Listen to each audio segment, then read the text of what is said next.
Study IQ IAS, अब तैयारी हुई अफोर्डेबल। ईश्वर, सुमित, गगन, खुशी, तुषार, सभी का बहुत बहुत स्वागत है स्टडी IQ के इस प्लेटफॉर्म के ऊपर।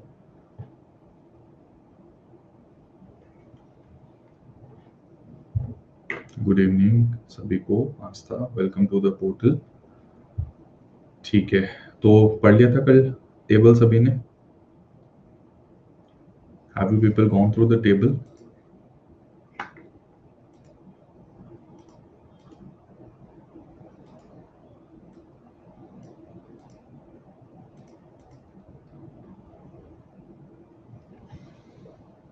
ठीक है, good Sumit, you were suppose to go through this table.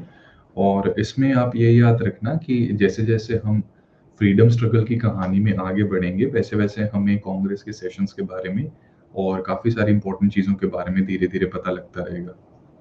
ठीक है गगन, ये पीपीटी अपलोड का काम यार ये सच में मेरे हाथ में नहीं है। मैंने तो सेशन के इमीडिएटली बाद शेयर कर दी थी सपोर्ट टीम के साथ। आप अगर ये मतलब these things are beyond my control. ठीक है, तो मेरे कंट्रोल में जो है वो है पीपीटी बनाना, राइट। ऑल्दो स्टडी है क्योंकि टीम भी बनाती है, बट वो पीपीटी यूज करके इट इज एकदम रद्दी कंटेंट है, पर्सनली बता रहा हूँ। ठीक है, मैं भी फॉर्मर एस्पिरेंट रह चुका हूँ, तो वहां पर this content is going to help you in a much better way. ठीक है, तो इसकी क्रिएशन वो मेरे कंट्रोल में है। सेशन को टाइमली स्टार्ट करना that is in my control. But upload कब होती है तो वो भाई अपनी मर्जी के मालिक हैं सब। यहाँ पर सारे नवाब बैठे हुए हैं। ठीक है, कोई कर्नाटक का है, कोई हैदराबाद का, तो उस वजह से डिले आता है, तो मेरी भी क्या क्या ही सुनी जाएगी। ठीक है, I am merely an employee of Study IQ, not the owner. You hope understand. ठीक है, आप लोग क्या करो, रुको, आपके भी हाथ पर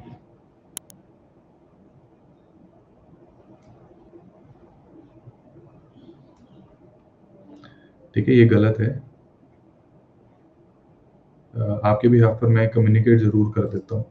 ठीक है, बाकी support@studyiq.com पे ये सपोर्ट का काम है, तो उन्हें टाइमली अपलोड करनी चाहिए। ठीक है, नहीं नोटेड यार। आपके भी हाथ पर the same has been conveyed, right. तो आई ट्राई माय बेस्ट कि ये दिक्कत दोबारा ना हो। ठीक है, बट ये सच में मेरे हाथ के बाहर है, ऑनेस्टली सही।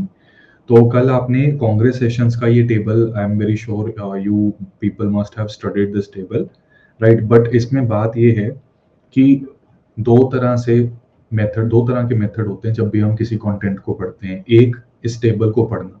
ठीक है, दूसरा है मैं आपको कुछ क्वेश्चंस आज दूंगा और उन क्वेश्चंस को सॉल्व करने के बाद आप इस टेबल को दोबारा देखोगे तो वहां पर बात ज्यादा बनेगी।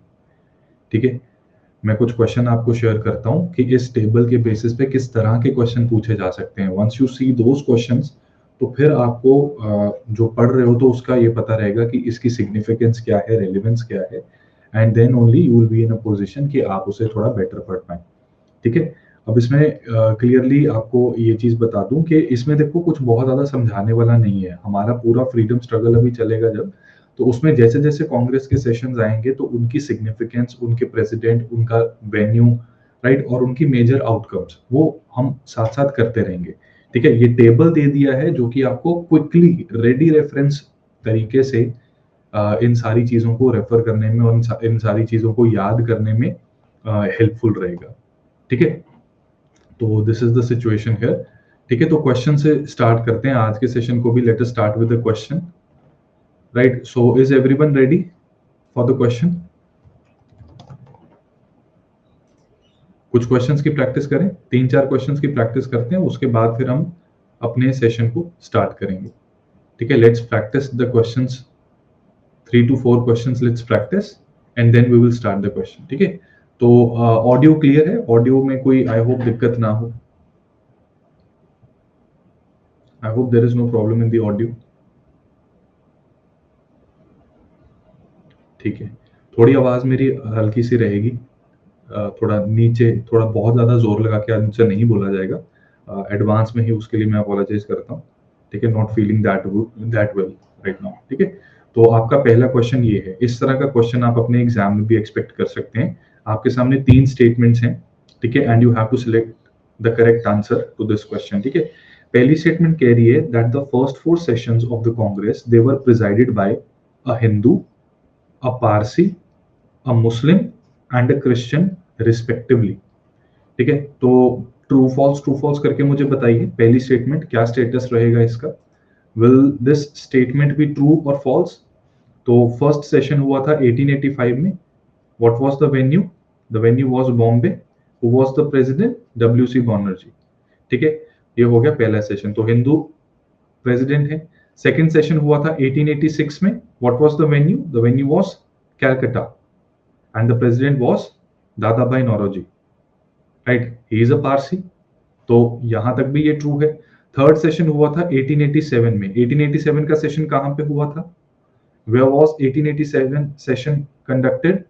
It was, बताओ 1887 का सेशन कहां पे कंडक्ट हुआ था? आहान, आपका मैंने कमेंट देख लिया है, ठीक है, आहान ने आंसर कर दिया है, राइट। बाकी जने बताओ। मद्रास, वेरी गुड, ठीक है, मद्रास में हुआ था। And who was the president? Badruddin Tyabji, ठीक है, Badruddin Tyabji was the president. And 1888 the fourth session, इसमें कौन थे president? It was George Yule, right. And where did this session take place? 1888 का सेशन कहां हुआ था? वेयर डिड 1888 का सेशन टुक प्लेस? बताओ। इलाहाबाद, वेरी गुड, ठीक है, 1888 का सेशन इलाहाबाद, राइट। ये आपको ये सारी चीजें दी थी, बॉम्बे, कैलकाटा, मद्रास, इलाहाबाद, ठीक है। The first 4 session, right, W C Banerjee, Dadabhai Naoroji, Badruddin Tyabji and George Yule, right. तो एक तरीके से फर्स्ट सेशन में Hindu, Parsi, Muslim and Christian, इन तीनों ने फर्स्ट 4 सेशंस में प्रिजाइड किया। तो उस तरह से कांग्रेस ने एक तरीके से खुद को ये भी प्रोजेक्ट किया कि ये भारत की सभी वॉइसेस को अकोमोडेट करने में सक्षम है। और ये उस समय की बहुत बड़ी डिमांड भी थी, क्योंकि अंग्रेज, हम जैसे जैसे आगे प्रोसीड करेंगे एंड इवन फाउंडेशन जहां पर हम डेप्थ में पढ़ेंगे फ्रीडम स्ट्रगल को, तो वहां पर आपको नजर आएगा कि अंग्रेज हमेशा ये कोशिश करते थे कि कांग्रेस जो है, कांग्रेस क्या करती है, वो सिर्फ मिनिस्क्यूल माइनॉरिटी को रिप्रेजेंट करती है, ठीक है। तो फर्स्ट स्टेटमेंट यहां हमारी ट्रू हो गई। सेकंड स्टेटमेंट ऑटोमेटिकली फॉल्स हो जाएगी फिर, ठीक है, क्योंकि George Yule was the first Christian president of Indian National Congress, तो सेकंड स्टेटमेंट फॉल्स हो गई। Third statement, Badruddin Tyabji was the first Muslim president of Congress who president at 1887 at Madras, ये भी ट्रू हो गई, ठीक है। तो आंसर क्या बन जाए? कौन सी ऑप्शन आंसर बनेगी? अब एबीसी करके बताइए, क्वेश्चन 1 लिख के tell me the correct answer. Question 1 लिख के आंसर बताइए, सब क्या कह रहे हैं, कौन सी स्टेटमेंट कौन सी स्टेटमेंट आंसर क्या बनेगा, ठीक है, वेरी गुड। इनकरेक्ट पूछा गया था आपसे, you were suppose to give the incorrect, ठीक है, इनकरेक्ट ऑप्शन आपको बतानी थी। पहली स्टेटमेंट ट्रू है, जो थर्ड स्टेटमेंट है, ठीक है, जो थर्ड स्टेटमेंट है वो भी ट्रू है।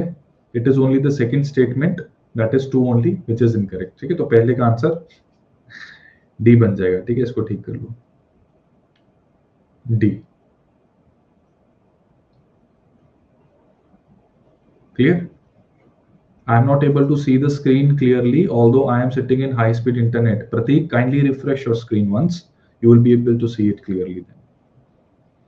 ठीक है, हाई स्पीड इंटरनेट पे बैठते हो पर आपके डिवाइस तक भी हाई स्पीड वो आनी चाहिए। अगर वो नहीं आती तो आपका डिवाइस और जो ऐप है ये, वो ऑटोमेटिकली चीजों को ऑप्टिमाइज करने के लिए क्वालिटी को डिटीरियोरेट कर देती है, ठीक है। Kindly refresh it once and kindly ensure that you are well within the range. अगले क्वेश्चन पे चलते हैं। Identify the correct statement in context of, again Indian National Congress के जो सेशंस हुए थे, आपको फिर से 3 स्टेटमेंट्स दी गई हैं, इसको डिस्कस भी करते हैं और ट्रू फॉल्स करके मुझे यहां भी आप आंसर बताएंगे, ठीक है। तो the word national was added to the name of Congress in its Nagpur session of 1891 presided by Anand Charlu. कल का टेबल सभी ने रिवाइज कर रखा है, तो उनको कोई दिक्कत नहीं आएगी। यहाँ पर कांग्रेस जब बनी थी तो इट वाज कांग्रेस। 1891 में the word national was added to it and the president of 1891 session was Anand Charlu and the session took place in Nagpur. तो ये पहली स्टेटमेंट बिल्कुल ट्रू है, इसमें कोई दो राय नहीं है। सेकेंड स्टेटमेंट कह रही है कि Swaraj as the goal of Congress was pointed out और accepted as a goal for the first time in 1905 session of Banaras. सबसे पहले 1905 का सेशन जो था ये कहां पर हुआ था? बनारस में। वो तो लिखा ही हुआ है, किसने प्रिजाइड किया था?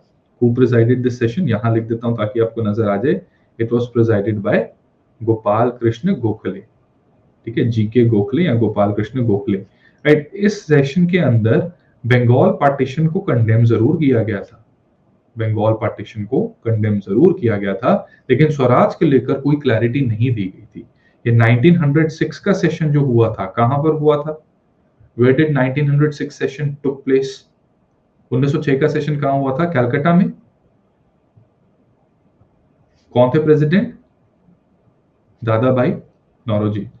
ठीक है, तो वहां पर स्वराज को हमने एक्सेप्ट किया था। तो 1905 के सेशन में क्योंकि ये नहीं हुआ था इसलिए ये फॉल्स बन जाएगा। जन गण मन, हमारा जो आज national song, national anthem, not song, national anthem जो हमने एक्सेप्ट कर लिया है, ये सबसे पहली बार कब गाया गया? इसको किसने लिखा? रविंद्रनाथ टैगोर ने। ठीक है, रविंद्रनाथ ठाकुर जी या टैगोर, ठीक है, पॉपुलरली उनको टैगोर ही कहा जा रहा है आज तक, तो हम उसी नॉमेनक्लेचर को लेट्स कंटिन्यू दैट। ठीक है, बट ठाकुर भी कह सकते हैं, ऐसा कुछ प्रॉब्लम नहीं है। बट इंटरव्यू में अगर पूछा जाए तो थोड़ा जस्टिफाई भी आप कर सकते हो, राइट। तो this was sung for the first time at the session of Indian National Congress in its Calcutta session of 1911।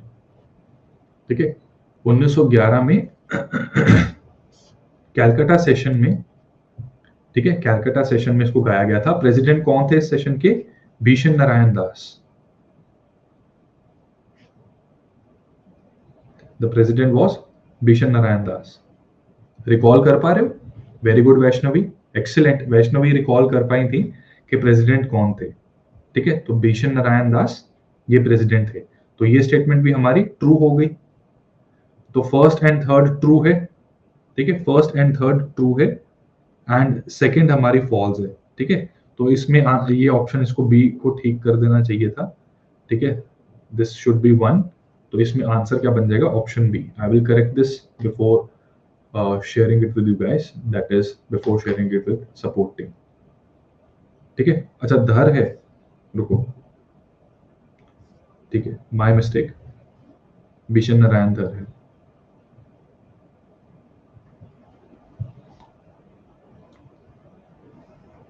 ठीक है, इतने सारे डेट्स और ऑब्जेक्टिव्स याद रखने में प्रॉब्लम आती है भाई, फिर कलेक्टर बनो के क्या करोगे? कलेक्टर बन के तो कितनी चीजें याद करनी पड़ेंगी। आप कलेक्टर किस लिए बन रहे हो? सरकारी घर का सुख भोगने के लिए।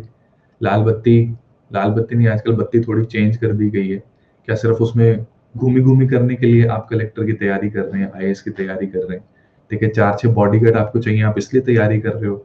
अरे इन सारी चीजों की जो फैसिलिटी आपको मिलती है ना, आपकी फैमिली को नो डाउट इसमें काफी ज्यादा बेनिफिट रहता है, लेकिन आपको ये अभी आदत डाल लो। 36,000 चीजें होंगी जो आपको अपनी सर्विसेज के टाइम पर याद रखने की जरूरत पड़ेगी। मंत्री जी कभी भी आकर कभी भी आपसे कुछ भी पूछ सकते हैं, वो हाजिर जवाबी होनी चाहिए कि क्या कहाँ चल रहा है। आपके डिस्ट्रिक्ट्स में हजारों चीजें चल रही होंगी सेम टाइम के ऊपर, कई लोग आएंगे आपको अप्रिशिएट करने, गाली देने, राइट, एंड आपके साथ कोऑपरेट करने। तो क्या चल रहा है सब कुछ पता होना चाहिए।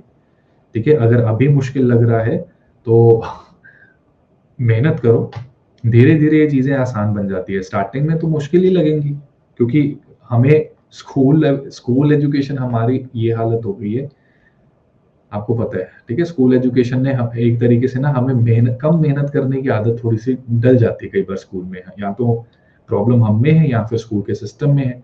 बट पेपर तो पेपर है और कॉम्पिटिटिव है, तो आप नहीं करोगे तो कोई और करेगा। तो अगर सिलेक्ट होना है तो मेहनत कर लो।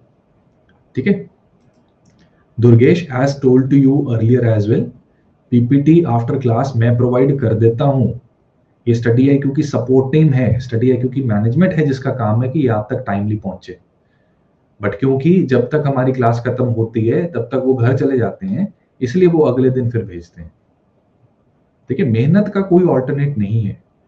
ठीक है, बस इसमें हम ये कर सकते हैं कि अपनी मेहनत को सही डायरेक्शन में पहले तो चैनलाइज रखें, और जो आलतू फालतू चीजों के ऊपर कई बार हमारा ज्यादा ध्यान चला जाता है, जैसे कि, और मैं इसमें कोई क्रिटिसाइज किसी को नहीं कर रहा, ये मेरे साथ भी होता था। जब स्टार्टिंग में प्रिपरेशन हम शुरू करते हैं तो हमें लगता है कि पता नहीं कितना डेप्थ में जाना पड़ेगा, कि जैसे यहाँ पर भीषण नारायण धर की भी पूरी हिस्ट्री हमें पता होनी चाहिए कि ये कौन था, कहाँ से आया, आगे क्या करेंगे। ठीक है, ये सब हमें लगता था कि ये तो पढ़ना पड़ेगा तभी तो इतना बड़ा एग्जाम क्लियर होगा, राइट। लेकिन अपना दायरा बनाना बड़ा जरूरी है। Everything under the sun seems to be part of the syllabus, but the questions they are asked एक लिमिट में। ठीक है, उस लिमिट को आप अच्छे से प्रिपेयर करके अगर रखते हैं तो आपका काम बन जाता है, राइट। एंड फर्स्ट रीडिंग में कौन है जिसने फर्स्ट रीडिंग में सब कुछ समझ लिया होगा? अगर कोई है भी तो वो हजार में एक एक इस तरह की ऑप्शन या एक इस तरह की एग्जाम्पल होती है, राइट। ठीक है, तो ये चीज है। नीलेश, इस क्लास के कंडक्ट होने से पहले पीपीटी बनती है, मैं एडवांस में कहां से शेयर कर सकता हूँ? ठीक है, and again as I told you it has been given very strict instructions के एनोटेशंस के साथ हमें पीपीटी देनी है। तो समझो यार इस बात को, मेरे हाथ में भी कुछ नहीं है। ठीक है, नौकर हूं मैं स्टडी आईक्यू में, मालिक नहीं हूं। प्लीज इस बात को समझो। ठीक है, अगले क्वेश्चन पे चलते हैं। यहाँ पर बी आंसर बन जाएगा फर्स्ट एंड थ्री, ये ट्रू है। थर्ड क्वेश्चन जो है ये कह रहा है identify the correct statements in context of sessions of Indian National Congress during freedom struggle. Correct statement आपने आइडेंटिफाई करनी है। इस क्वेश्चन को ध्यान से देखो, ये क्वेश्चन ना ऐसे क्वेश्चन पूछे जाने की प्रोबेबिलिटी बहुत ज्यादा रहती है। ठीक है, आर्यन ने बताया है first is true, absolutely correct Aryan. Mahatma Gandhi ने सिर्फ एक ही कांग्रेस के सेशन को प्रिजाइड किया था, it was in 1924 and it was at Belgaum, right. Manvi, good, first true है। ठीक है, फर्स्ट ट्रू है। Second, first Congress session to be held in village was in 1924 at Belgaum. Basically question कहने की कोशिश कर रहा है कि 1924 का इकलौता सेशन महात्मा गांधी ने प्रिजाइड किया था और वो सेशन जो था वो पहला ऐसा सेशन था जो गांव में हुआ था। और यहाँ पर बेलगाम के नाम को मैनिपुलेट करके आपसे गलत आंसर मार्क करवाने की कोशिश की जा रही है। तो अगर आपको पता हो कि 1937 का सेशन था, कहाँ हुआ था 1937 का सेशन? इट वाज इन फैजपुर। ठीक है, it was in Faizpur and who was the president? Pandit Jawaharlal Nehru, right. तो ये पहला सेशन था जो विलेज में हुआ था एंड 1937 में हम पेजेंट के इश्यूज को कांग्रेस के ऑब्जेक्टिव्स के साथ अलाइन करके हमारी नेक्स्ट अपकमिंग मूवमेंट के लिए सोशल बेस बढ़ाने की कोशिश कर रहे थे। जब दांडी मार्च, क्विट इंडिया मूवमेंट, इंडिविजुअल सत्याग्रह, इसको मैं आगे डिस्कस करूंगा, वहां पर बताऊंगा भी। ठीक है, इंडिविजुअल सत्याग्रह का जो प्रपोजल था it was proposed at Ramgarh session. ठीक है, रामगढ़ सेशन कहाँ पे कब हुआ था? पहली बात 1940 में, right. Who was the president of this Ramgarh session? It was Maulana Azad. ठीक है, Maulana Azad, he was the president of the session. ठीक है, और इसमें इंडिविजुअल सत्याग्रह का प्रपोजल पास किया गया था। ठीक है, आगे individual Satyagraha it was one of the very important movement, right. तो इसमें क्या था कि इसके वैसे थोड़ा एडवांस में बता देता हूँ। जब 1939 में सेकेंड वर्ल्ड वॉर होगी तो अंग्रेज बिना हमसे पूछे हमें वॉर में घसीट लेते हैं, राइट। और उसके विरोध में कांग्रेस की जो मिनिस्ट्रीज होती हैं जो प्रोविंसेस में बन गई थी उस टाइम पर, उन्होंने रिजिग्नेशन दे दी थी अपनी।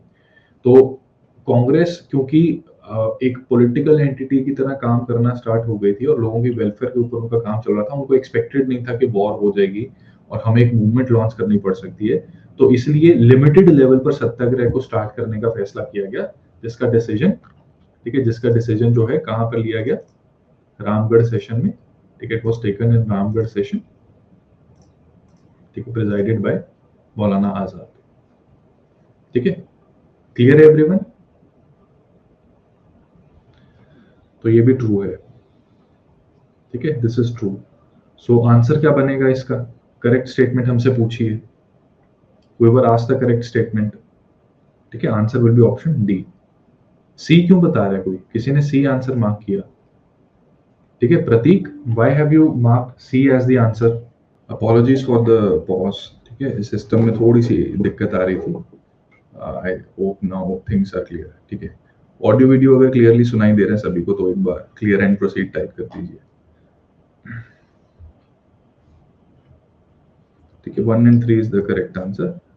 ठीक है, D is the correct answer. अगला क्वेश्चन, ठीक है, थोड़ी सी स्पीड में पकड़ रहा हूँ, राइट। एंड अब फोकस के साथ सब लोग आंसर करेंगे। ठीक है, करेक्ट स्टेटमेंट दोबारा आइडेंटिफाई आपको करनी है। ये क्वेश्चन थोड़ा डिफिकल्ट है, ठीक है, this is a little difficult question, right. और यूपीएससी में ज्यादातर क्वेश्चंस कई बार जो आते हैं खासकर प्रीलिम्स में, तो वहां पर कुछ क्वेश्चंस ऐसे होते हैं जो आपकी कॉमन मिथ को बर्स्ट करने के लिए बनाए जाते हैं, जिसका मतलब ये होता है कि आपको लगता है कि ये आंसर होगा, लेकिन आंसर वो ना होकर कुछ और निकलता है, ठीक है। तो उस कॉन्टेक्स्ट में पहली स्टेटमेंट है, Purna Swaraj resolution it was adopted in 1929 at Lahore session of Indian National Congress, ठीक है। रेजोल्यूशन के जहां तक अडॉप्ट करने की बात है, ये बिल्कुल ठीक है कि 1929 में लाहौर सेशन हुआ था, ठीक है। 1929 में लाहौर सेशन हुआ था और it was presided bye Pandit Nehru, और वहां पर पूर्ण स्वराज के रेजोल्यूशन को कांग्रेस ने अडॉप्ट किया था, ठीक है, as its mission, as its ultimate goal. लेकिन जो आइडिया था पूर्ण स्वराज रेजोल्यूशन का, वो फर्स्ट टाइम किसने फ्लोट किया था? Was it Pandit Jawaharlal Nehru? ये बहुत कॉमन क्वेश्चन है, यूपीएससी ईपीएफओ में भी पूछा गया था, ठीक है। पंजाब पीसीएस, यहां पर भी आया था ये, right. And as far as I can remember, I think ये हरियाणा के HCS, in one of the HCS exam, ये प्रीलिम्स में कभी आ चुका है, ठीक है। कौन थे वो? Who was a person? Maulana Hasrat Mohani, ठीक है। No, it was not Mahatma Gandhi, it was Hasrat Mohani, ठीक है। इन्होंने ये आइडिया ऑफ पूर्ण स्वराज के, हमें अंग्रेजों से सिर्फ डोमिनियन स्टेटस नहीं बल्कि टोटल कंप्लीट इंडिपेंडेंस डिमांड करनी चाहिए, ये हसरत मोहानी ने दिया था। It was given in Congress session of 1921। कहां हुआ था 1921 का कांग्रेस सेशन, बताइए? Where did 1921 Congress session took place? Come on, थोड़ा सा हम जोर डालेंगे मेमोरी के ऊपर। We will give Ahmedabad, excellent excellent, बहुत अच्छा लगा मुझे, ठीक है। मुझे लग रहा था कि शायद आप रिकॉल नहीं कर पाएंगे, बट कुशाल, मानवी, नेहा, कुशाग्र, ठीक है। कुशाग्र आपका गलत है, लाहौर मतलब लाहौर आप शायद लिखना चाहते हैं, दैट इज 1929। 1921 का session, it was not in Lahore. Avani का सही है, कृति, वैष्णवी, शाश्वत, ठीक है, इट वाज इन अहमदाबाद, ठीक है, इट वाज इन अहमदाबाद, ठीक है। क्लियर है एवरीवन? अरे वो 1920 का सेशन था जो नागपुर में हुआ था, ठीक है। 1920 सेशन वाज इन नागपुर। पायल, नागपुर का सेशन 1920 में हुआ था। अभी जब हम नॉन कोऑपरेशन मूवमेंट आपके साथ डिस्कस करेंगे, तो उसके बाद ये डाउट आपका एकदम क्रिस्टल क्लियर, एकदम खत्म हो जाएगा, ठीक है। So B option is the correct answer, ठीक है। बी करेक्ट है, सेकंड स्टेटमेंट गलत है, फर्स्ट और थर्ड करेक्ट है। करेक्ट ही पूछा है, तो आंसर क्या बन गया? ऑप्शन बी, ठीक है। तो ये सारी चीजें हैं, राइट। इसके बाद यहाँ पर इस पीपीटी को आपने स्टडी कर लिया था, इसमें कोई problem, any problem in this PPT? Dadabhai Naoroji ने 3 सेशंस को प्रिजाइड किया था, राइट। डब्ल्यूसी बैनर्जी ने 2 सेशंस को प्रिजाइड किया था। मदन मोहन मालवीय ने एक्चुअली 2 सेशंस को प्रिजाइड किया था, ठीक है। यहाँ पर कई बार कह दिया जाता है कि 1930 एंड 1932 के सेशन को भी इन्होंने ही प्रिजाइड किया था। तो देखो 30 में तो कांग्रेस के सेशन हुए ही नहीं थे due to the world war, ठीक है। 1930 में there was no Congress session, तो 1929 के जो पंडित जवाहरलाल नेहरू हैं उन्होंने ही कंटिन्यू किया था आगे, ठीक है। एंड 1932 में it was not Madan Mohan Malviya, it was someone else, ठीक है। कौन थे ये एक बार चेक कीजिएगा, ठीक है। 1932 में someone else was the president, right. तो कई बार गलती से कुछ जगहों पर, देखो इंटरनेट में भी क्या है, आपके साथ साफ साफ मैं बता देता हूँ कि there is a site called as text book, ठीक है। टेक्स्ट बुक क्या है कि उन्होंने अपने सर्च इंजन ऑपरेशंस के ऊपर ऐसा तगड़ा काम करके रखा है कि आप जब कोई भी चीज ढूंढने की कोशिश करेंगे रिलेटेड टू यूपीएससी, तो उनका रिजल्ट सबसे ऊपर सर्च रिजल्ट में फीचर करता है, टॉप में आता है। जिसकी वजह से क्या होता है कि अगर इनसे कोई एरर कमिट कर दी जाए, ठीक है, तो वो एरर गूगल भी सेम एरर रिपीट करता है। और वही बात होता है कि अगर आपने झूठ को सच बनाना हो तो उसे बार बार बोलना शुरू कर दो, ठीक है। झूठ को सच बनाना हो तो उसे बार बार अगर कोई बोलता है तो वो सच बनना शुरू हो जाता है, क्योंकि अल्टीमेटली क्या है, सुनी सुनाई बातें इनका राज चलता है, राइट। कोई एक जना कुछ कहेगा, वो फिर रिपीट होती रहती है, तो वो प्रॉब्लम आ जाती है। तो इसलिए एक मतलब कोई ऐसा सोच जिसको काफी लोग फॉलो कर रहे हैं, उससे गड़बड़ हो जाए तो फिर दिक्कत आ जाती है। दूसरी बात देखो, जो कांग्रेस के मेन सेशंस होते थे वो होते थे दिसंबर में, ठीक है। तो हम जो प्रेसिडेंट्स कवर करेंगे मेनली दिसंबर के कांग्रेस सेशंस जो होते थे वो आपके एग्जाम के पॉइंट ऑफ व्यू से इंपॉर्टेंट रहेंगे। बाकी कुछ जगहों पर कुछ इंस्टेंसेस होते थे स्पेशल सेशन ऑफ कांग्रेस के, जैसे 1920 में there was a special session in Calcutta जिसमें लाला लाजपत राय ने प्रिजाइड किया था इस सेशन को, ठीक है। और इस सेशन में गांधी जी ने नॉन कोऑपरेशन को प्रपोज किया था, लेकिन कांग्रेस ने एंडोर्स नहीं किया था, क्योंकि ये वो टाइम है जब गांधी जी के ऊपर सबको इतना विश्वास नहीं था उनकी मेथोडोलॉजी के ऊपर। उन्हें लगता था कि नॉन वायलेंस और ये क्या बातें कर रहे हैं, ठीक है, सत्याग्रह, ये इसको लेकर थोड़ा विश्वास की थोड़ी कमी थी, तो इसलिए इसे इंडोर्स नहीं किया गया था, राइट। तो any how non Gandhi ji ने नॉन कोऑपरेशन मूवमेंट लॉन्च कर दी थी पहले ही। जब हम कवर करेंगे तो उसकी प्रॉपर डेट्स में बताऊंगा, but it was in 1920 Congress session जब कांग्रेस ने नॉन कोऑपरेशन को एंडोर्स कर दिया और अपना सपोर्ट गांधी जी के साथ ऐड कर लिया, ठीक है। एवरीवन, ये चीज क्लियर है सभी को? यहाँ पर कोई दिक्कत, कोई गिला शिकवा अभी तक? सौरभ, नो प्रॉब्लम, कोई बात नहीं। आप हमने अभी कुछ किया नहीं है, हमने क्वेश्चंस की प्रैक्टिस की थी।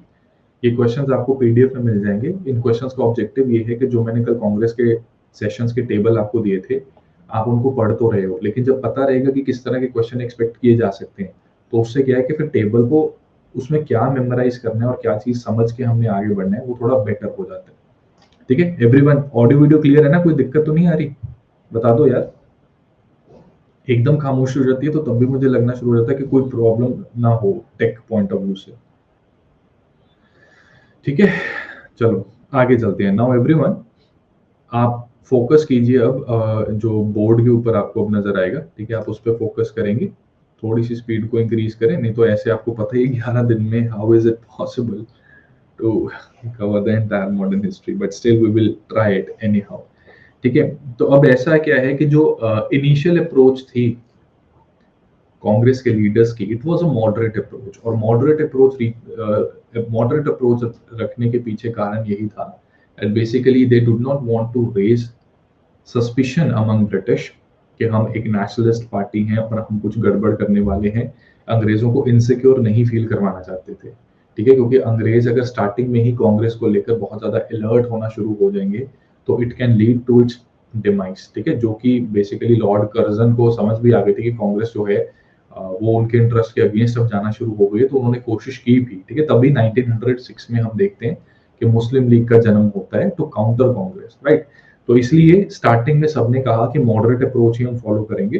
तो उसमें मॉडरेट्स को क्या था कि उनको थोड़ा विश्वास था कि ब्रिटिश सेंस ऑफ जस्टिस, ठीक है, कि कुछ शर्म हया है अंग्रेजों को, कि अगर इनको बताया जाएगा, शायद इनको पता नहीं लग रहा कि इनकी जो खराब नीतियां हैं वो किस लेवल के ऊपर हमारे देश में हाहाकार मचा रही हैं। अगर हम इसको ये कन्वे कर दें तो शायद उन चीजों को ठीक कर दिया जाए। अपनी बातों को कन्वे करने के लिए ये प्रेयर, पिटीशन और प्रोटेस्ट इसको यूज करते थे। इसका मतलब क्या है कि प्रे में सिर्फ एक चिट्ठी लिख दी, ठीक है। पटिशन में क्या होता है कि बहुत सारे लोगों से साइन करवा के वो चिट्ठी लिख दी, राइट। और प्रोटेस्ट क्या होता है कि धीरे धीरे जैसे चार्टर एक्ट और काउंसिल एक्ट में हम देखते हैं कि हमारे इंडियंस की मेंबरशिप को वहां पर इंक्रीज कर दिया गया था, ठीक है। तो उसमें वहां पर अपना प्रोटेस्ट रजिस्टर कराते थे, which was very much constitutional in nature, ठीक है। एक्स्ट्रा कॉन्स्टिट्यूशनल मीन्स कहीं भी यूज नहीं किए गए थे, ठीक है। तो सब कुछ पीसफुली करते थे ये। इसी के साथ साथ लोगों को जागरूक करने के लिए मॉडरेट्स का क्या काम है? एक काम है कि अंग्रेजों को जागरूक करो कि सर आप सही काम नहीं कर रहे, और दूसरा काम क्या है, लोगों को जागरूक करो ताकि उनको पता लगे कि जो उनके साथ गलत हो रहा है वो किसकी वजह से हो रहा है, ठीक है। तो इसमें ये ऐसे लिखते थे, जर्नल्स, पैम्फलेट्स, ठीक है। तो ये सारी चीजें लिखकर ये लोगों की कैपेसिटी ऑफ मासेस में हालांकि इतना विश्वास नहीं करते थे, राइट, लेकिन फिर भी लोगों को जागरूक करने का काम ये करते थे। बेसिकली आइडिया ये है कि इन्हें लगता था कि अभी लोग तैयार नहीं है, इसलिए उनकी कैपेसिटी पे इनको विश्वास नहीं है, राइट। तो उनको तैयार पहले करना जरूरी है, उसके बाद उनको मूवमेंट में हम एम्ब्रेस कर सकते हैं। That was the idea. तो उन्हें तैयार करने के लिए अगर वो अच्छा लिटरेचर पढ़ेंगे, उन्हें समझ में आएगा कि हमारे देश में क्या चल रहा है, तो that is one way to go about it, ठीक है। तो ये एक यहाँ पर सिचुएशन है। कुछ prominent examples related to essays and literary works by early moderates, right. तो ये कुछ एग्जांपल्स हैं आपके सामने, ठीक है। इसमें इसके बारे में मैं अभी थोड़ी देर में बताता हूँ। पहले 1901 में दादाभाई नौरोजी ने Indian poverty and un British rule in India इसको लिखा था। यहाँ पर मैं 1857 रिवोल्ट के टाइम पर आपको बता चुका हूँ that how economic critic provide किया गया था दादाभाई नौरोजी द्वारा। कैसे उन्होंने दिखाया था कि अंग्रेज जो हैं वो क्या कर रहे हैं, ड्रेन ऑफ वेल्थ कर रहे हैं भारत से। और मैंने आपको बताया कि लैंड जो है वो किसका है, हमारा रिसोर्स है, उसके ऊपर जो फसल उग रही है वो भी हमारा रिसोर्स है। उस फसल को मार्केट में बेच के या उसको एक्सपोर्ट करके हमें उससे पैसे मिलने हैं, ठीक है। तो ये जो अपॉर्चुनिटी कॉस्ट की फॉर्म में ये फसल, ये लगान के तौर पे अंग्रेजों के पास जाता था, जिसे वो अपने इंटरेस्ट को पुश करने के लिए यूज करते थे। हमारी फसल की एक अपॉर्चुनिटी कॉस्ट है जिससे हमारे देश में पैसा आता है। अब वो फसल की वैल्यू या वो फसल इन काइंड अगर अंग्रेज टैक्स लगा के वसूलते जा रहे हैं, तो वो जो पैसा हमें मिलना था, हमारे देश में रहना था, वो पैसा अंग्रेजों के पास चला गया, ठीक है। और उससे वो अपने ब्रिटिश इंडस्ट्री को फीड कर रहे हैं। This all this was exposed in this particular Indian poverty and un British rule in India. इसी के साथ आरसी दत्त जो है, रमेश चंद्र दत्त, इन्होंने इकोनॉमिक हिस्ट्री ऑफ इंडिया लिखी 1893 में, राइट। और यहाँ पर भी इकोनॉमिक क्रिटिक इन्होंने, जस्ट लाइक दादा भाई नौरोजी, इन्होंने भी प्रोवाइड किया यहाँ पर, ठीक है। तो लोगों को समझ में आना शुरू हो गया कि अल्टीमेटली देखो यार, पैसा बहुत कुछ होता है, ठीक है, सब कुछ नहीं होता लेकिन बहुत कुछ होता है, राइट। आप सभी जानते हैं कि धरती के ऊपर मनी इज सेकंड गॉड। कभी भी कोई दिक्कत आती है किसी के घर पे, राइट, तो उसमें क्या है, आपके पास पैसे हैं, आप अपना इलाज करवा सकते हो, राइट। अगर कोई लीगल केस में, भगवान कभी ना करे कोई फंसे, अगर कोई लीगल केस में फंसता है तो आप एक अच्छा वकील कर सकते हो, ठीक है। तो इसी तरह से बहुत सारे रोल होते हैं मनी के, ठीक है। तो इसमें क्या है कि इकोनॉमिक क्रिटिक से इन्होंने ये प्रोवाइड किया कि there is a role played by wealth, there is a role played by money, and British they are trying to loot us out of that, ठीक है। तो ये चीज हुई थी, राइट। सो इनको याद रखना, ठीक है, इनके ये लिटरेरी वर्क्स और इनके author. New lamps of the new lamps for the old जो है, ये श्री औरोबिंदो घोष द्वारा लिखी गई थी इन 1893, ठीक है। इसमें क्या है कि हालांकि इसको प्योरली मॉडरेट लिटरेचर नहीं कहा जा सकता, लेकिन फिर भी क्या है कि इसमें बहुत ज्यादा एक्सट्रीमिज्म नहीं है। इसमें सिर्फ ये कहा था कि कांग्रेस जो है वो जो चेंजिंग ट्रेंड्स हैं, चेंजिंग करंट्स पैदा हो रहे हैं, जहां पर हमारा युवा चाहता है कि हम प्रेयर पिटिशन और प्रोटेस्ट के मेथड से थोड़ा इवॉल्व हों, तो उसको कांग्रेस को एम्ब्रेस करना चाहिए। Congress is losing touch with the ground realities, ठीक है। तो इसमें ये लिखा गया था, इसकी रेलेवेंस मैं आगे भी अभी आपको बताऊंगा, ठीक है। इसी के साथ साथ क्या है कि देखो, मॉडरेट अप्रोच चल रही है, इकोनॉमिक क्रिटिक हो रहा है, प्रेयर पिटिशन प्रोटेस्ट चल रहा है, लेकिन इसी के साथ पैरेलल डेवलपमेंट्स भी चल रही हैं। पैरेलल डेवलपमेंट्स क्या हो रही हैं, जैसे किंग एडवर्ड द सेवंथ ने दिल्ली दरबार 1903 में इनकी कोरोनेशन के लिए दिल्ली दरबार रखवाया गया, ठीक है। बहुत ज्यादा लैविश एक्सपेंडिचर किया जाता है। एक तरफ फैमिन चल रहे हैं मद्रास में, दूसरी तरफ किंग एडवर्ड द सेवंथ उसकी ताजपोशी की खुशी में दिल्ली में दरबार रखवाया जा रहा है। 1905 में बंगाल को पार्टीशन किया गया, ये एक टर्निंग पॉइंट था हमारे फ्रीडम स्ट्रगल में, ठीक है। कांग्रेस का भी आउटलुक पूरी तरह से इस पार्टीशन मूवमेंट के बाद चेंज होना स्टार्ट हो जाता है। बंगाल को पार्टीशन इसलिए किया गया था क्योंकि बंगाल में ही, जैसे आपने भी पूछा ना कि ये शर्मा वर्मा क्यों नहीं, ठीक है, ये बत्तरा शर्मा अरोड़े, राइट, वो शर्मा जी नमकीन वाली एक मूवी है ना, उसमें बड़ा अच्छा सा गाना है ना, तो ये बत्तरा शर्मा अरोड़ा ये क्यों नहीं दिखता था, ये बैनर्जी, टैगोर, ये सारे क्यों दिखते हैं, क्योंकि इसमें ऐसा है कि Bengal was the first region which was colonised और completely which came under control of British. Battle of Plassey और बक्सर के बाद बंगाल के ऊपर अंग्रेजों ने अपना कंट्रोल वहां पर एस्टैब्लिश कर दिया था, और अपने इंटरेस्ट को सर्व करने के लिए उन्होंने वहां पर इंग्लिश एजुकेशन भी प्रमोट करनी शुरू कर दी, क्योंकि उन्हें भी कुछ एजुकेटेड क्लास चाहिए थी, भारतीयों की कुछ एजुकेटेड क्लास चाहिए थी जो सबॉर्डिनेट काम करके इनका हाथ बटा सकें। अब इन्होंने तो एजुकेशन को इंट्रोड्यूस इसलिए किया ताकि इनके इंटरेस्ट सर्व हो सके, लेकिन एजुकेशन तो एजुकेशन है, जिसको भी मिलेगी वो सिर्फ इनके दिए हुए लिटरेचर को नहीं पढ़ेगा, वो और भी फिर चीजें पढ़ना शुरू कर देगा, और उससे हमें धीरे धीरे हमारी गुलामी का एहसास होना स्टार्ट हो गया। हमें रियलाइज हुआ कि डेमोक्रेसी क्या होता है, लिबर्टी क्या होता है, ये वैल्यूज क्या होती हैं, और क्यों भारत में इन चीजों को होना जरूरी है। कॉन्सिक्वेंटली बंगाल के बहुत से लीडर्स ने जैसे आनंद मोहन बोस एंड सुरेंद्र नाथ बैनर्जी, ये भी एक पाइनियर्स रहे हैं जिन्होंने ऑल इंडिया कॉन्फ्रेंस और ऑल इंडिया पॉलिटिकल फोरम बनाने की कोशिश की to put forward their demand in front of the British, right. So इस वजह से Bengal had always been the hotspot और the cradle of revolutionaries as well as the cradle of nationalism, ठीक है। क्रैडल मतलब कि वहां पर जन्म ले रहा था, ठीक है, ये नेशनलिज्म और रेवोल्यूशन, राइट। सो कॉन्सिक्वेंटली कहा गया कि इसको कमजोर करना है, राइट। तो इसको रिलीजियस लाइंस के ऊपर पार्टीशन करने की कोशिश की गई थी by none other than our Lord Curzon, और प्रिटेक्स्ट इन्होंने दिया था कि एडमिनिस्ट्रेटिव ईज के लिए करना चाहते हैं। ठीक है, स्वदेशी मूवमेंट में अभी हम इसको और अच्छे से पढ़ेंगे, राइट। एंड कर्जन, ठीक है, कर्जन ने मतलब किंग की कोरोनेशन तो करवाई, राइट, बंगाल को पार्टीशन भी किया। इसी के साथ साथ कर्जन जो था, he was very clear in his mind, उसे रियलाइज हो गया था कि ये डफरिन ने बहुत ही डफर हरकत की है, राइट, कि एओ ह्यूम के साथ मिलकर उसको लगा कि सेफ्टी वॉल्व आएगी वगैरह वगैरह। लेकिन at the end of the day Congress जो है वो धीरे धीरे अब उसमें, देखो जो औरबिंदो घोष ने 1893 में ऐसे लिखा था ना, तो इसमें क्या था कि Congress is losing ground reality, touch with the ground reality, right. तो इसका मतलब है कि हमारा जो यूथ है वो फील कर रहा है कि हमें अपने प्रेयर, पिटिशन एंड प्रोटेस्ट के मेथड से एडवांस और आगे बढ़ने की जरूरत है। ठीक है, तो उसमें कर्जन को ये चीजें दिखनी शुरू हो गई थी और उनको पता था कि आज नहीं तो कल कांग्रेस का भी कैरेक्टर थोड़ा और मिलिटेंट हो सकता है। तो उसने कहा कि मेरा जो ग्रेटेस्ट एम्बिशन है वो ये नहीं है कि मैं बर्मीज वॉर में कुछ झंडे गाड़ सकूं, अफगान वॉर में कुछ झंडे गाड़ सकूं। मेरा काम, सबसे बड़ा ग्रेटेस्ट एम्बिशन मेरा होगा कि मैं कांग्रेस को पूरी तरह से खत्म कर दूं, एकदम शांति से, जैसे ये आई थी वैसे इसको पूरी तरह से मैं क्या करूं, खत्म कर दूं। ठीक है, तो ये डेवलपमेंट चल रही है। अब कर्जन की ही इन हरकतों की वजह से एक्सट्रीमिस्ट लीडर्स हमारे नेशनल फोरफ्रंट के ऊपर आते हैं। ठीक है, और नेशनल फोरफ्रंट के ऊपर आने के बाद इनसे बहुत सारा यूथ जो है वो अट्रैक्ट होना स्टार्ट हो जाता है। तो ये टेबल वैसे तो आई होप आपने पढ़ लिया था कल, कल क्या अगर पीडीएफ ही लेट मिला तो that is not, that is really bad. ठीक है, मैं रिक्वेस्ट करूंगा फिर से, ठीक है, मैं रिक्वेस्ट ही कर सकता हूँ, that is all that my power is, और कुछ नहीं है अभी। अब 1866 में ऐसा हुआ, लाला लाजपत राय से रिलेटेड ना कुछ चीजें हैं, ये याद रख लेना। ठीक है, बाकी फाउंडेशन में डिटेल में हम इनसे रिलेटेड चीजें कवर करेंगे। ठीक है, करने को क्या है कि you can read the biography of Lala Lajpat Rai as well, लेकिन रेट ऑफ रिटर्न या रेट ऑन इन्वेस्टमेंट की बात होती है। ठीक है, माय एक्सपेरिमेंट्स विद ट्रुथ, अब हमें तो स्कूल में पढ़ाई जाती थी ये किताब, राइट, लेकिन वो इतनी बल्कि किताब है, गांधी जी की जीवनी है, इंटरेस्ट के लिए पढ़ना चाहता है कोई तो पढ़ सकता है, लेकिन यूपीएससी की प्रिपरेशन के लिए you just need to go through the summaries और the major points of that, उससे ज्यादा नहीं।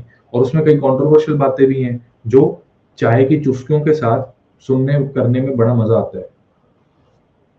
ठीक है, बट अदरवाइज उसकी कोई रेलिवेंस नहीं है, right. And one more thing guys, तबीयत बाकी है ढीली है यार, मुझे एनर्जी के लिए थोड़ा सा बीच बीच में ये लेते रहना पड़ेगा, उस पर प्लीज आप माइंड ना कीजिएगा। ठीक है, बट आई विल, ये थोड़ा बीच में लेता रहूंगा, एंड आई विल इंश्योर कि आपकी क्लास किसी भी तरीके से इम्पैक्ट ना हो। ठीक है, please don't mind this, right. You, if you want you can also keep a glass of water along with. ठीक है, बट आज सच में इसकी जरूरत है, अगर जरूरत ना होती मैं कभी भी, आपको पता है, ये क्लास में मैं नहीं करता। ठीक है, तो आज हम थोड़ा सा ऑफलाइन क्लासेस की तरह ही क्लास करेंगे, जहाँ पर टीचर एक्चुअली चाय और समोसे भी बुला लेते हैं। ठीक है, यार एंजॉय करने वाली बात नहीं है, मजबूरी है भाई, सच बता रहा हूँ। ठीक है, तो लाला लाजपत राय जो है, he was popularly known as Punjab Kesari. ठीक है, he was popularly known as Punjab Kesari, and he was one of the extremist. Extremist में ना तीन लीडर्स बहुत प्रोमिनेंट थे, एक थे लाला लाजपत राय, दूसरे थे बाल गंगाधर तिलक, ठीक है, तीसरे हैं बिपिन चंद्र पाल, राइट। और Aurobindo Ghosh is also among extremist leaders only, but क्योंकि ये आगे जाकर रिटायरमेंट ले लेते हैं from the active politics, right, और एक अपना आश्रम खोल लेते हैं पौंडीचेरी में, सो इसलिए जो ट्रायो है वो रहता है लाल बाल पाल, पॉपुलरली इन लीडर्स को लाल बाल पाल कहते हैं। और बिंदु घोष इज ऑल्सो देयर, तो इनके बारे में भी कुछ चीजें हम पढ़ेंगे। इनफैक्ट बिपिन चंद्र पाल जो हैं, he was very much influenced with Aurobindo Ghosh. ठीक है, सो लाला लाजपत राय, इन्होंने 1866 में डीएवी स्कूल लाहौर में सेटअप करने में एक बहुत अहम भूमिका निभाई। इसका ऑब्जेक्टिव ये था कि एक्सट्रीमिस्ट लीडर्स ये देखते थे कि हमारे बच्चों को अंग्रेज अपने हिसाब से तालीम दे रहे हैं, उसमें क्या है, इंडियंस को एक गलत लाइट में दिखाया जाता है। और आपको पता है कि एक ना कहावत है, कहावत ये है कि अगर शेरों को जिस दिन हिस्ट्री लिखनी आ गई तो उस दिन शिकारी की बहादुरी के बारे में नहीं हमें पता लगेगा, उल्टा ये पता लगेगा कि कितने शिकारी शेरों के हाथों अपनी जान गंवा गए। ठीक है, लेकिन क्योंकि शेरों को हिस्ट्री लिखनी आती नहीं, तो हमें क्या पता लगता है, हमें वो पता लगता है जो शिकारी बताते हैं, और वो बताते हैं डींगे मार मार के, राइट। तो इसलिए क्या है कि इन्होंने कहा कि यहाँ पर शेर हम हैं इंडियंस, और ये शिकारी जो है ये ब्रिटिश हैं। तो क्योंकि ये लोग सिर्फ अपना लिटरेचर भेजते हैं, अपना लिटरेचर हमारे साथ शेयर करते हैं, तो हमें हमारे ही कंट्री की जो धरोहर है उसके बारे में पता ही नहीं है। ठीक है, सो लाहौर में इन्होंने ये स्कूल सेटअप किया ताकि नेशनलिस्ट एजुकेशन लोग यहाँ पर बच्चों को मिल सके। ठीक है, 1907 में इनको मांडले डिपोर्ट कर दिया गया था because of his involvement in extremist activities. ठीक है, और बिना किसी ट्रायल के इनको भेज दिया गया था for taking part in political agitation in Punjab. Right, इसके बाद इन्होंने कहा कि भारत में रहकर अंग्रेज तो इन्हें काम करने नहीं देंगे, तो इन्होंने कहा कि ब्रिटेन में कुछ काम करके वहां से हम इंडिया के लिए सपोर्ट हासिल करेंगे। सो इन 1914 ही लेफ्ट फॉर ब्रिटेन। ठीक है, इन 1914 what did he do, he left for Britain. ठीक है, इसके बाद यूएस में 1917 में इन्होंने India home rule league of America, right, India home rule league of America, इसको सेटअप करने में एक बहुत अहम भूमिका निभाई। ठीक है, ये जो होम रूल लीग है, ये मूवमेंट तो थी भारत की, राइट, लेकिन ये India home rule league of America, इसमें क्या था कि जो बच्चे बाहर पढ़ने के लिए यूएस में जाते थे और कुछ हमारे इंडियंस लोग यूएस में जाकर सेटल हो गए थे, उनको एक कॉमन प्लेटफॉर्म या एक कॉमन ऐसा क्लब, आप समझ, club not in normal sense but it was a common platform जहां पर ये लोग प्लान करते थे that how we can garner support for the cause of Indian freedom. ठीक है, यूएस में कैसे हम पब्लिक का जो रुझान है वो भारत की फ्रीडम की ओर इसमें आगे बढ़ा सकते हैं। राइट, इनके कुछ प्रोमिनेंट वर्क्स हैं like the story of my deportation in 1908, 1908 में बनाया था इन्होंने। United States of America a Hindu's impression 1916।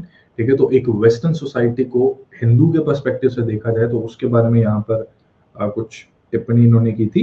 And England's debt to India 1917, यहाँ पर इन्होंने अंग्रेजों का कटाक्ष किया था कि अंग्रेज जो हैं वो क्या हैं, वो ऋणी हैं भारत के। ठीक है, कि the sun never sets on Indian on British Empire, it is because of India। ठीक है, 1921 में इन्होंने servants of people society setup की थी लाहौर। ये मैंने इसलिए पॉइंट लिखा है क्योंकि servants of India society Gopal Krishna Gokhale की थी।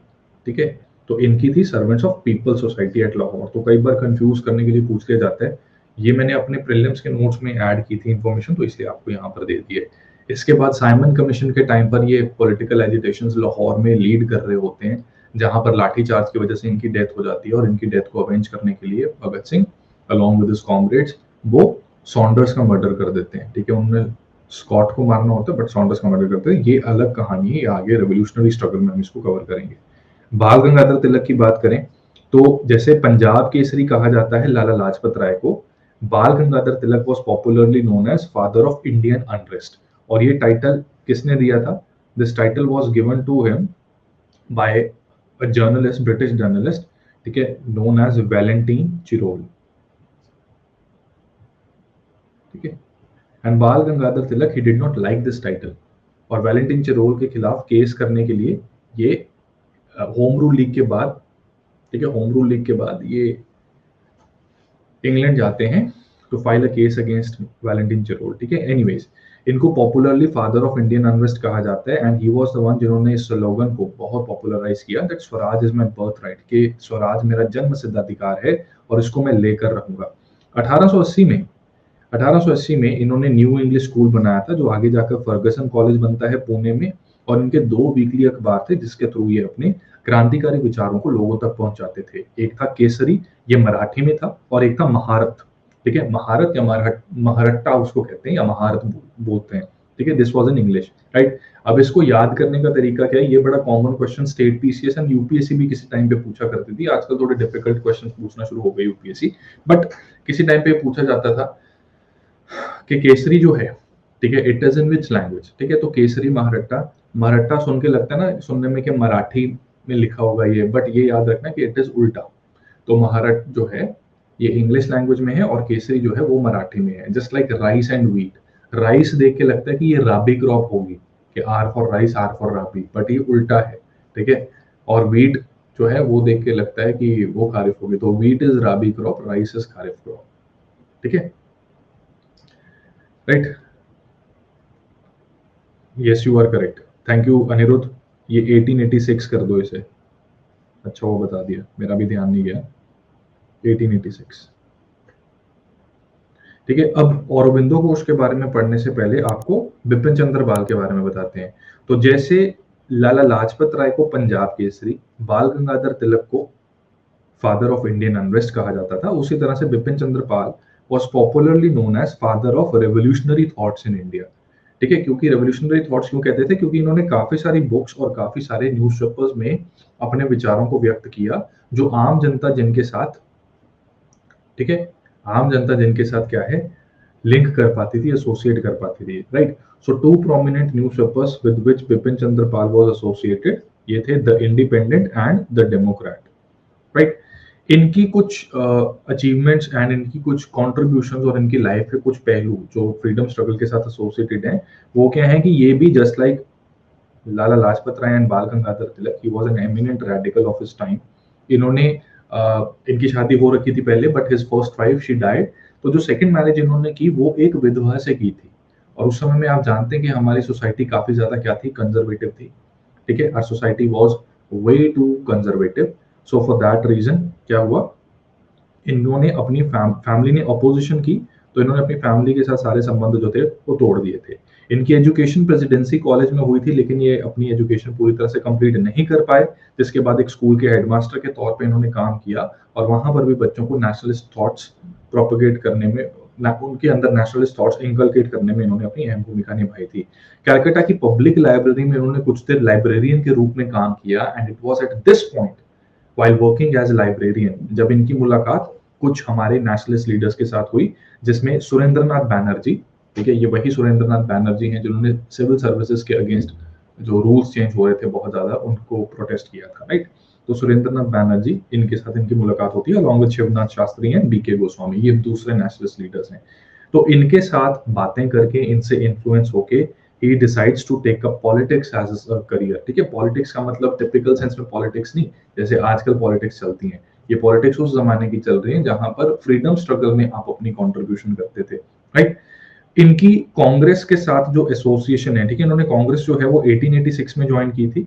he joined Congress in 1886, and 1887 का जो मद्रास का सेशन था, ठीक, 1887 का मद्रास का सेशन, 1886 का सेशन कहाँ हुआ था, ये हमेशा जब भी आए ना कांग्रेस के सेशन, हमेशा दिमाग पर जोर डालना है, रिकॉल करने की कोशिश करनी है।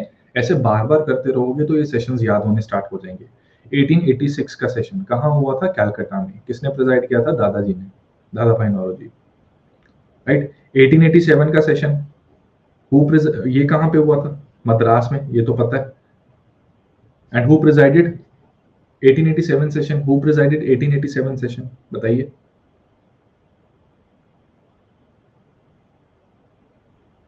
किसने प्रिजाइड किया था, 1887 का session, very good, Badruddin Tyagi, first Muslim to preside Congress session. ठीक है, पहला ही क्वेश्चन आज हमने यही डिस्कस किया था।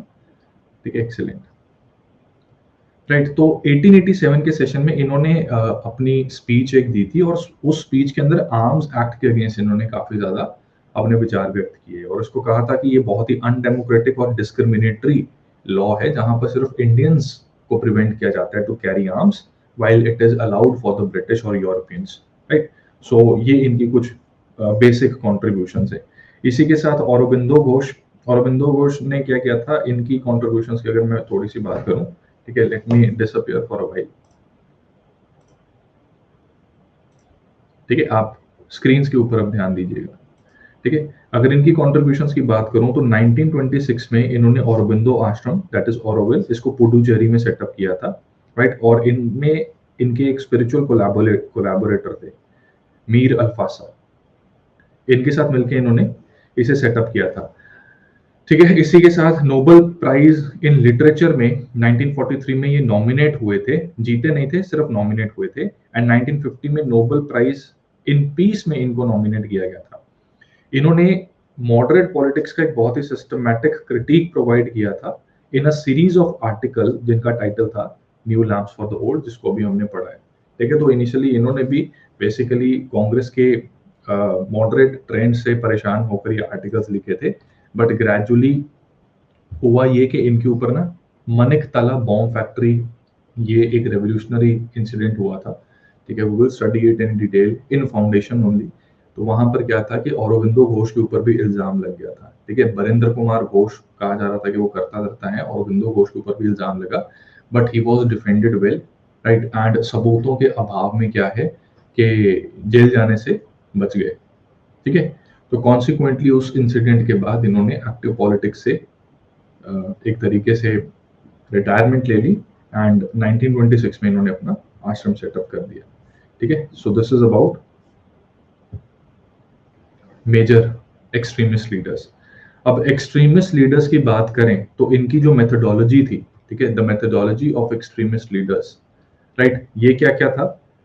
फॉरेन गुड्स के बॉयकॉट में इनका विश्वास होता था। इन्हें लगता था कि ये जो फॉरेन गुड्स हैं, right, this is not just the symbol of Indian subjugation, लेकिन इन फॉरेन गुड्स ने हमारी इकोनॉमी को क्रिपल करने में एक बहुत अहम भूमिका निभाई है। कैसे कि हमारे जो लोकल गुड्स हैं उसके ऊपर अंग्रेज जानबूझकर टैक्स लगा देते ताकि हमारे लिए वो महंगे हो, हम उसे खरीद ना सकें, और ताकि इनके गुड्स प्रमोट हों, ठीक है। भले ही मान लो कि हम बहुत सस्ता कपड़ा बना रहे हैं, राइट। ये पेन की एग्जांपल मैं बार बार देता हूँ। मान लो ये स्वदेशी पेन है, राइट, इसको बनाने में सिर्फ 2 रुपए का खर्चा आ रहा है, तो मैं 5 रुपए का ये पेन बेचने के लिए तैयार हूँ, right. On the other hand British Europe में जो पेन बन रहा है वो 3 रुपए का बन रहा है, और सब कुछ गिन गिना कर उसकी 7-8 रुपए की वैल्यू हो जाती है कंज्यूमर के लिए, ठीक है। कहाँ 7-8 रुपए की वैल्यू, कहाँ ये 5 रुपए की वैल्यू, ठीक है। उस टाइम के हिसाब से अगर हम बात करें बहुत ज्यादा था ये।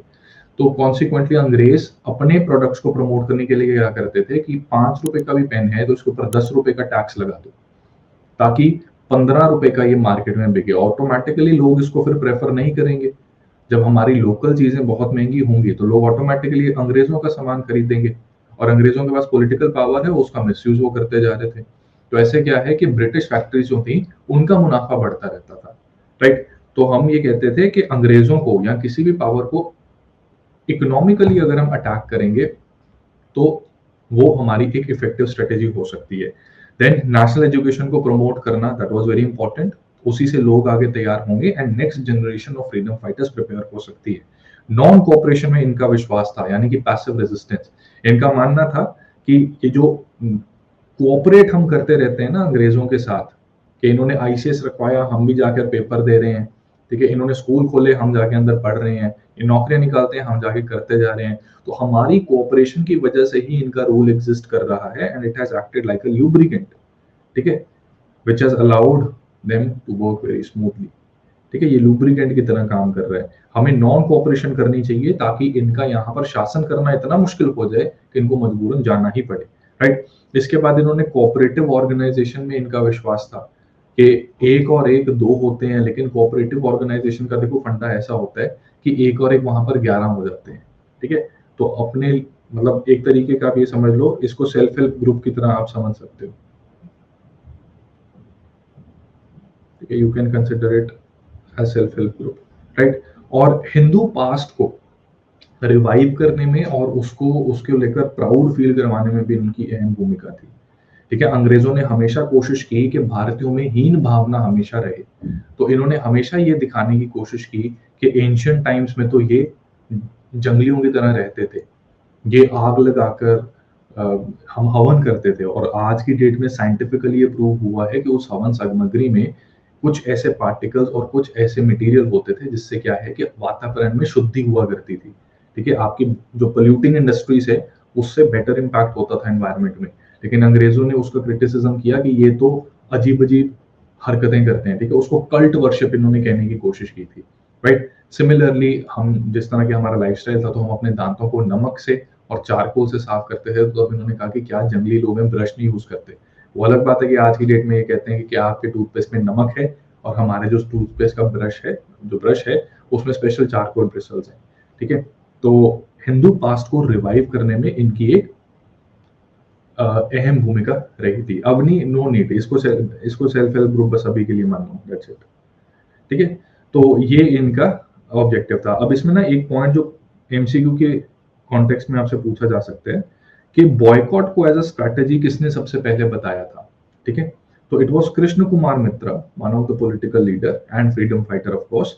तो उन्होंने अपने न्यूज़पेपर संजीवनी में जुलाई 1905 में बॉयकॉट को as a strategy for freedom struggle बताया था, ठीक है। इन्होंने कहा था कि बॉयकॉट जो है वो हम as a strategy for freedom struggle use कर सकते हैं, राइट। अब अपने इन आइडियोलॉजीज को एग्जीक्यूट करने के लिए क्या है कि जैसे नेशनल एजुकेशन की बात करें, ठीक है, तो नेशनल एजुकेशन प्रमोट करने के लिए इन्होंने Bengal Council of National Education setup किया था। It was led by Gurdas Banerjee, ठीक है, and Gurdas Banerjee also became the first Indian vice chancellor of Calcutta university. Bengal Council of National Education का मतलब क्या है कि ये जो काउंसिल्स होते हैं ये डिसाइड करते हैं कि करिकुलम क्या होगा, what will be the curriculum, ठीक है, what will be the curriculum, right. तो जैसे एनसीईआरटी है, ये हमारा करिकुलम डिसाइड करती है सीबीएसई वालों का, ठीक है। आईसीएसई जो है ये दूसरा करिकुलम डिसाइड करती है। एआईसीटीई जो है वो इंजीनियरिंग कॉलेजेस का करिकुलम डिसाइड करती है। तो Bengal Council of National Education से जो नेशनल स्कूल बनेंगे उसमें कोशिश की गई कि किस तरह से हम करिकुलम ऐसा डिजाइन करें जिसमें लोगों को, बच्चों को अपने देश के बारे में पता लग सके, ठीक है। सो ये कुछ इंपॉर्टेंट पॉइंट्स हैं। इसके बाद इनकी कंट्रीब्यूशन या प्रोमिनेंट वर्क्स की बात करते हैं, ठीक है। रुद्राक्ष, कल्ट वर्शिप जो है ना, कल्ट वर्शिप, कल्ट समझते हो आप?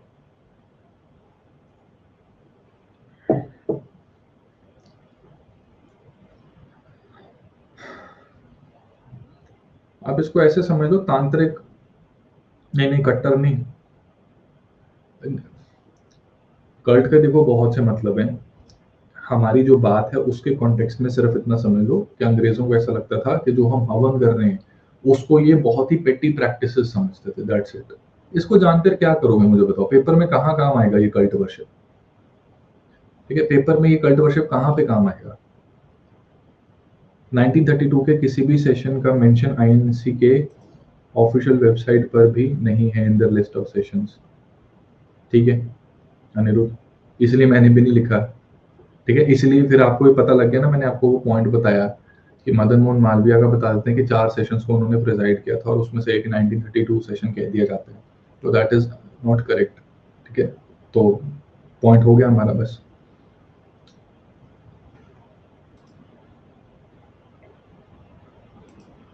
कल से इंटरेस्ट ना आने वाली क्लास चल रही है, सब टॉपिक्स खत्म कब तक होगा? यार सौरभ, आप इंटरेस्ट क्या यार, देखो सौरभ, आप अभी से class, you can leave the class if you don't want to study. ऐसे कहाँ से आप पढ़ोगे? अगर ये बोरिंग लग रहा है फिर तो मैं क्या ही कर सकता हूँ। You can leave the class right now, उसका मैं कोई बुरा नहीं मानूंगा, ठीक है। And reconsider your preparation strategy and whether you want to give this exam और नॉट, ठीक है।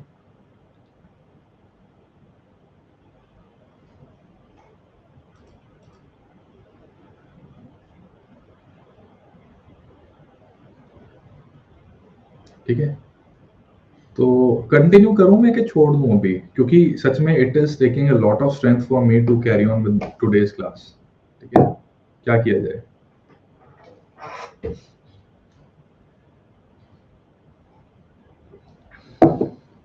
क्या किया जाए बताओ?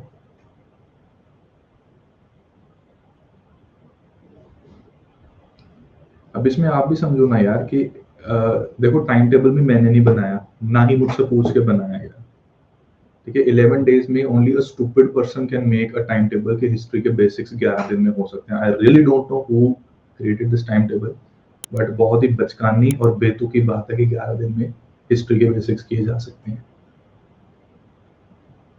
ठीक है। तो अब जितना पॉसिबल है वो हम करेंगे, बट चक्कर ये होता है कि आप लोग उधर बैठे हो, मैं इधर बैठा हूँ, आप लोगों की एक्सपेक्टेशन है कि हमें सब कुछ करा दो, बहुत सी चीज़ों के अंदर डेप्थ में जाने का आपका मन करेगा, विच इज़ अंडरस्टैंडेबल, राइट। आपकी जगह मैं होता, मेरा भी मन करता, राइट। लेकिन मेरे ऊपर ऑब्लिगेशन है कि 11 डेज में it has to end, it has to complete, है ना। तो उस चक्कर में फिर क्या होता है कि हम स्किम करते हैं टॉपिक से, हम ब्रॉड टॉपिक्स को समझते हैं। जितनी डिटेल में जा रहा हूं ना मैं, इतनी डिटेल में नहीं जाया जाता फिर, ठीक है, इतनी डिटेल में नहीं जाया जाता। So let's take 10 minutes break, ठीक है। उसके बाद हम कंटिन्यू करते हैं। आज मेरा ऑब्जेक्टिव है तो सही यार, स्वदेशी मूवमेंट में पूरा कंप्लीट करना चाहता हूँ, and there are many questions also that I want to do it with you guys, ठीक है। तो अगर मैं कैंसिल करना चाहता था ये क्लास, बट अगर मैंने थोड़ी सी हिम्मत दिखाकर इस क्लास को कंटिन्यू करने की कोशिश की है, थोड़ी सी संवेदनशीलता अगर आपके एंड से भी मुझे मिल जाएगी, तो we will be in a position कि हम इस क्लास को कंटिन्यू करें और आज का हमारा दिन वेस्ट ना होने दें, ठीक है। Let's take 10 minutes break, let me recoup my strength, और फिर हम रीअसेंबल होते हैं 10 मिनट। मदन मोहन मालवीय से रिलेटेड आपके जो डाउट्स आए हैं, ठीक है, काफी ज्यादा डाउट्स थोड़े से आगे, तो इसको क्लैरिफाई कर देते हैं, ठीक है। मैंने थोड़ा सा रिसर्च किया, मुझसे भी बैठा नहीं जा रहा था, right. So I also decided कि जरा देखें कि चक्कर क्या है इसमें। देखो ऐसा है कि 1909 और 1918 के जो रिस्पेक्टिव सेशंस रहे हैं, इसमें Madan Mohan Malviya was elected as a president and also he presided as well, ठीक है। मतलब जेल में नहीं थे, इन्होंने प्रिसाइड भी किया। बट इसी के साथ साथ 1930 नहीं, 1932 एंड 1933 इन दो कांग्रेस सेशंस में भी कांग्रेस की ही वेबसाइट के ऊपर, जो ऑफिशियल वेबसाइट है, वहां पर कहा गया कि मदन मोहन मालवीय को प्रेसिडेंट के रूप में इलेक्ट किया गया था, but because he could not because he was too active in freedom struggle, right, so he got arrested. Consequently हुआ ये कि जो 1932 का एनुअल सेशन होता है दिसंबर में कांग्रेस का, वो हुआ था दिल्ली में, और इसमें कौन थे प्रेसिडेंट? अमृतलाल रणछोड़ दास, ठीक है, ये एक्टिंग प्रेसिडेंट रहे। He was the acting president. And 1933 में जब मदन मोहन मालवीय फिर से कांग्रेस के प्रेसिडेंट बने थे, बट फिर अरेस्ट हो गए, तो उस टाइम पे क्या है कि देयर वाज अ लेडी, ठीक है। 1933 का जो सेशन था, ये हुआ था कैलकाटा में, ठीक है। Nellie Sen Gupta, due to her contributions in freedom struggle of India, इनको हमने कांग्रेस का प्रेसिडेंट 1933 के सेशन में बना दिया था, राइट। सो इसलिए कई बार ये एमसीक्यू बन जाता है, बट अब यूपीएससी नहीं बनाएगी, क्योंकि इसको लेकर काफी सारी कंट्रोवर्सी भी है। तो देयर इज नो डाउट कि मदन मोहन मालवीय जी को 4 ओकेजन्स के ऊपर प्रेसिडेंट के रूप में इलेक्ट किया गया था, but because of his activism, out of these 4 occasions, on 2 occasions, he could not discharge his official duties as president of the Congress because he was arrested. Consequently, in 1932's annual session, the session was presided by Amritlal Ranchhod Das, and in 1933 session, it was presided by Nelly Sen Gupta. ठीक है, समझ में आ गया? इसको लेकर अब तो कोई डाउट नहीं है अत्री साहब? अब डाउट नहीं होना चाहिए, ठीक है। और कांग्रेस की वेबसाइट जो है ना, they really need to work on their website. It's not easy to look for the information there, ठीक है। मैंने उनकी वेबसाइट देखी है, स्ट्रक्चर नहीं है उनकी वेबसाइट का, अंदर घुस के देखना पड़ता है, ठीक है। चलिए अब आगे कंटिन्यू करते हैं। अब हम क्या डिस्कस कर रहे थे? जो हमारे एक्सट्रीमिस्ट के प्रोमिनेंट वर्क्स हैं, उनको हमने डिस्कस करना है। इसमें एक प्रोमिनेंट वर्क क्या है कि 1891 में ब्रिटिश गवर्नमेंट ने भारत में एज ऑफ कंसेंट बिल को पास करवाया था, ठीक है। इस एज ऑफ कंसेंट बिल में क्या हो रहा था कि लड़कियों की जो मैरिजेबल एज थी, उसको इंक्रीज किया जा रहा था। Marriageable age of girls, it was increased from 10 years to 12 years. इसमें ऐसा हुआ था, इसका बैकड्रॉप ये है कि देयर वाज अ गर्ल, ये इस बिल के पीछे जो बैकड्रॉप है ना, वो ये है कि there was a girl called Phulmoni दास।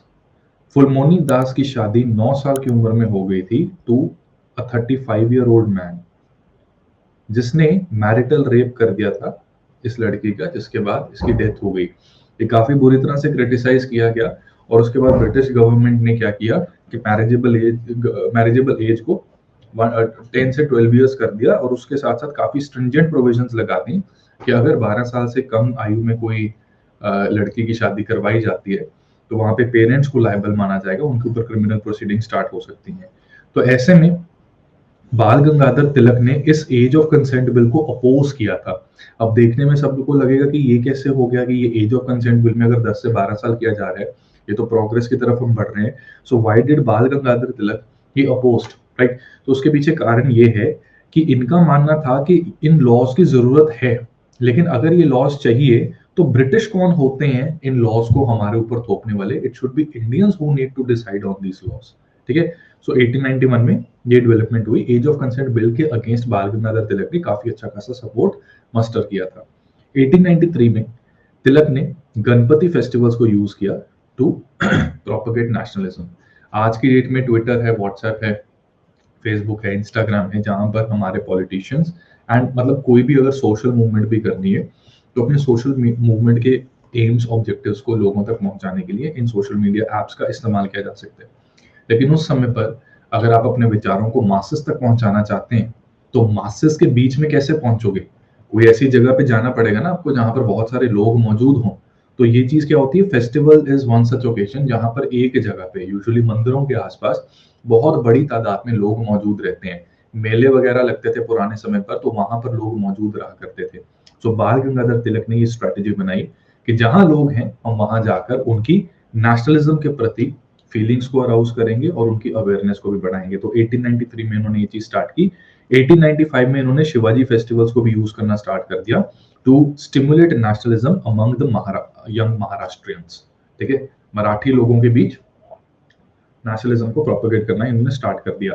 1893 से 1900 के बीच ये 7 साल जो थे, इसमें लाला लाजपत राय जी ने कोई कांग्रेस सेशन को अटेंड नहीं किया था। 1893 से 94 यहाँ पर क्या है कि औरबिंदो घोष ने ये एसे को रिलीज किया था जहां पर वो कांग्रेस की मॉडरेट अप्रोच का कटाक्ष कर रहे हैं। एंड 1897 में क्या हुआ कि बाल गंगाधर तिलक ने ना पूना के ना एक प्लेग कमिश्नर थे। There was a Poona plague commissioner. Poona में प्लेग आ गया था। प्लेग मतलब एक बीमारी होती है, ठीक है, और काफी कंटेजियस बीमारी थी।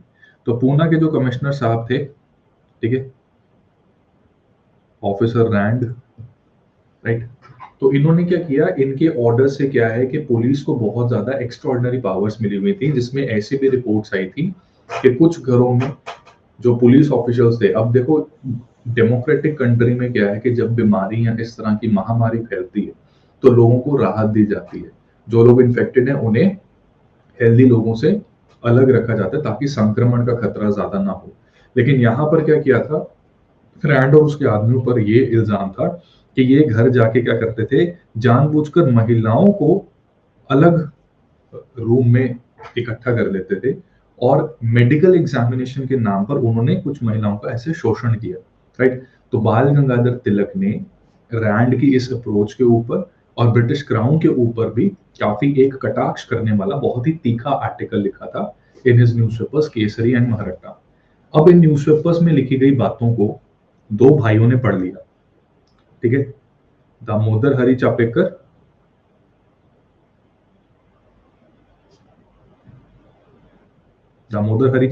एंड बालकृष्ण चापेकर। ठीक है, इन दो भाइयों ने जब ये बाल गंगाधर तिलक के विचारों को पढ़ा और उसमें वो बाल गंगाधर तिलक से काफी ज्यादा प्रभावित भी थे, तो तिलक जी ये भी कहते थे कि हम 10 करोड़ हिंदुस्तानियों को अपने 20 करोड़ हाथ खड़े करके इन अंग्रेजों को यहाँ से खदेड़ देना चाहिए। तो इन लोगों ने रैंड और इसके एक सिक्योरिटी पर्सोनल जिसका नाम क्या था, लेफ्टिनेंट कर्नल आयर्स्ट, ठीक है, लेफ्टिनेंट कर्नल आयर्स्ट और रैंड इनकी हत्या कर दी। राइट, तो इस इंसिडेंट के बाद जब इन्वेस्टिगेशन हुई तो तिलक जी तक ये पहुंच गए कि ये लोग तिलक जी से इंस्पायर्ड थे। तो कॉन्सिक्वेंटली बाल गंगाधर तिलक के ऊपर सेडिशन चार्जेस लग गए for spreading hatred against British empire, spreading hatred against British crown. Right, so consequently क्या हुआ, उनको 6 साल की सजा हो गई थी। ठीक है, टाइम टू टाइम इनको इस तरह के जेल में भेज दिया जाता था। राइट, और उसके बाद रिलीज भी कर दिया जाता था। ठीक है, 6 साल की नहीं हुई थी, 6 साल की सजा इनको हुई थी 1908 में। यहाँ पर इनको सजा हुई थी, right, but it was not 6 years। Let me correct my self here.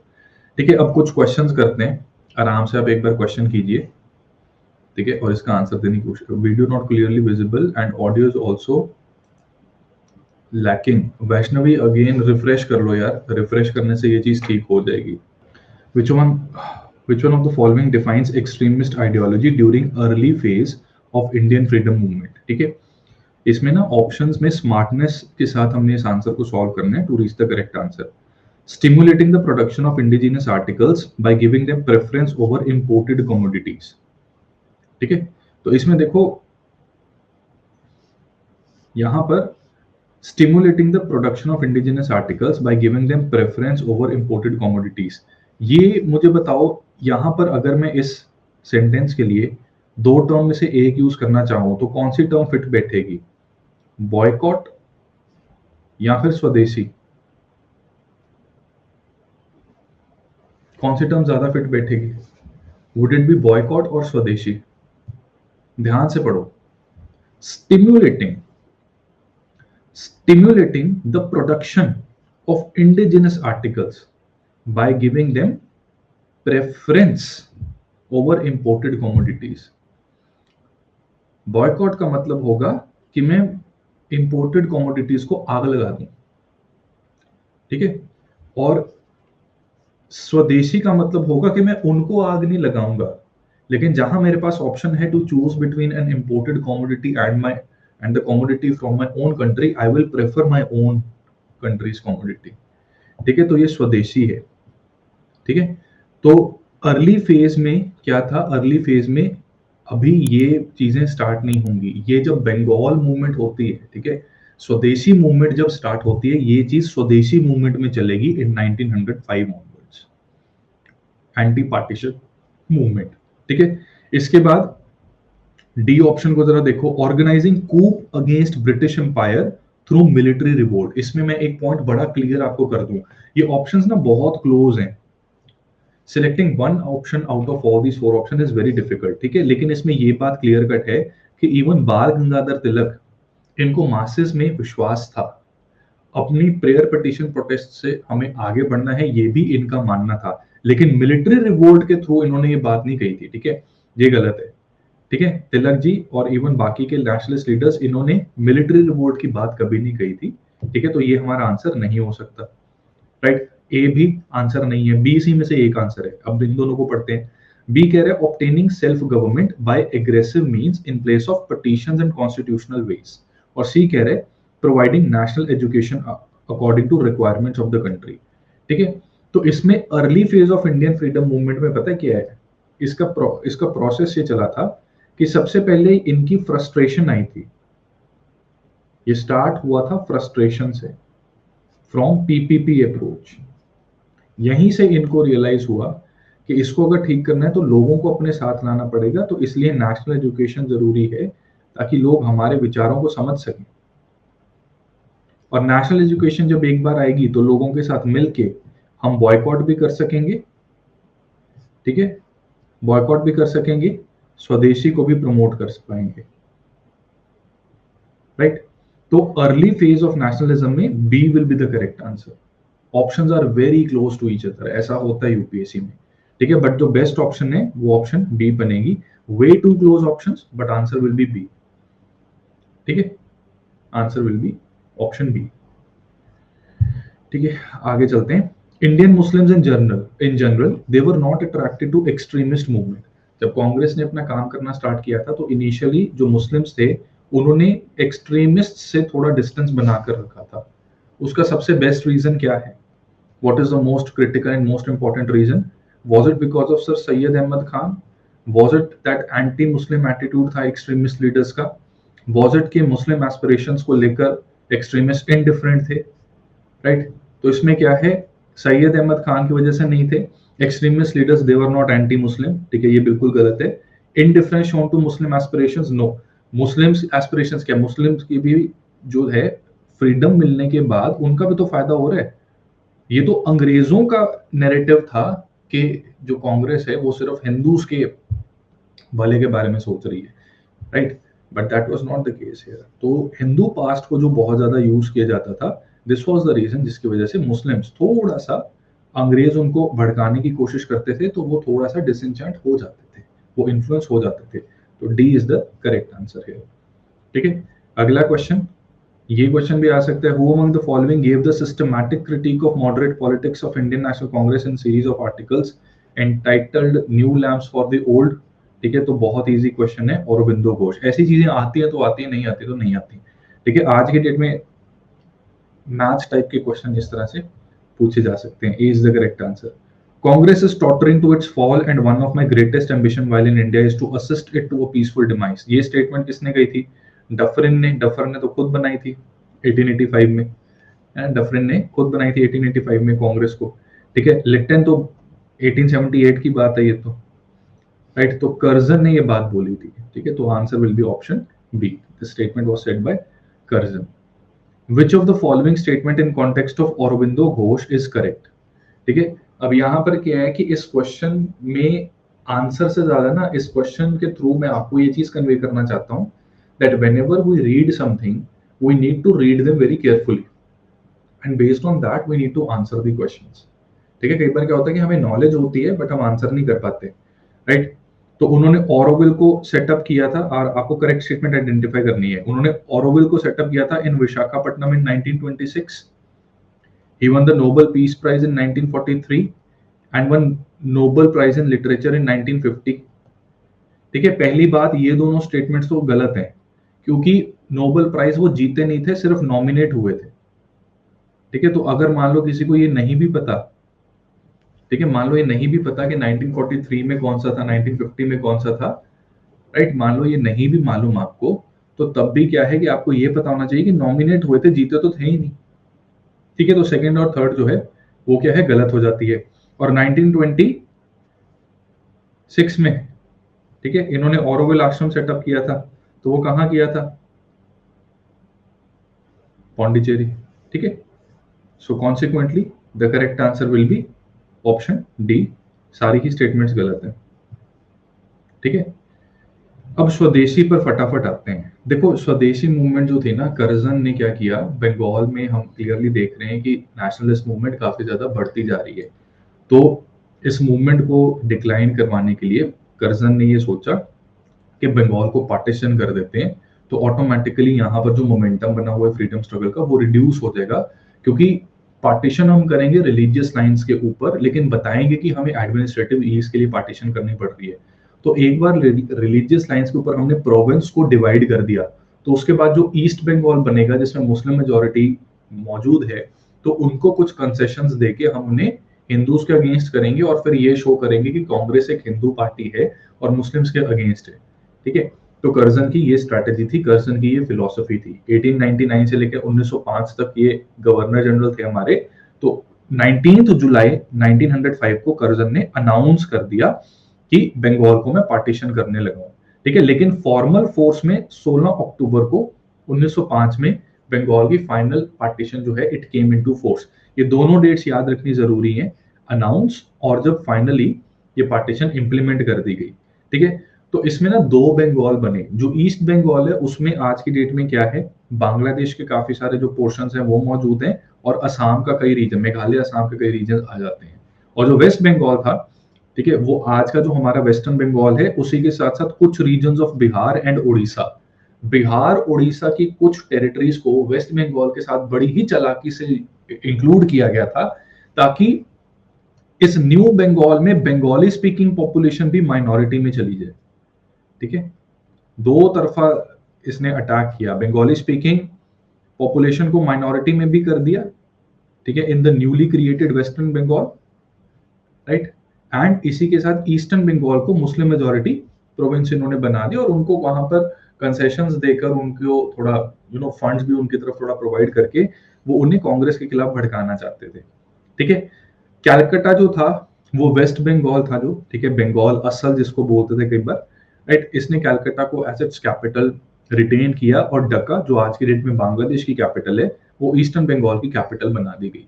Curzon के इस मंसूबों में इसका साथ एंड्रू फ्रेजर ने दिया जो बंगाल का लेफ्टिनेंट गवर्नर था, और एच रिजली ये होम सेक्रेटरी थे गवर्नमेंट ऑफ इंडिया के, ठीक है, an ICS officer H Risley Curzon के एग्जीक्यूटिव काउंसिल में होम सेक्रेटरी थे। तो Curzon, Andrew Fraser and H Risley, इन तीनों का प्लान था कि बंगाल को इस तरह से हम पार्टीशन कर देंगे, ठीक है।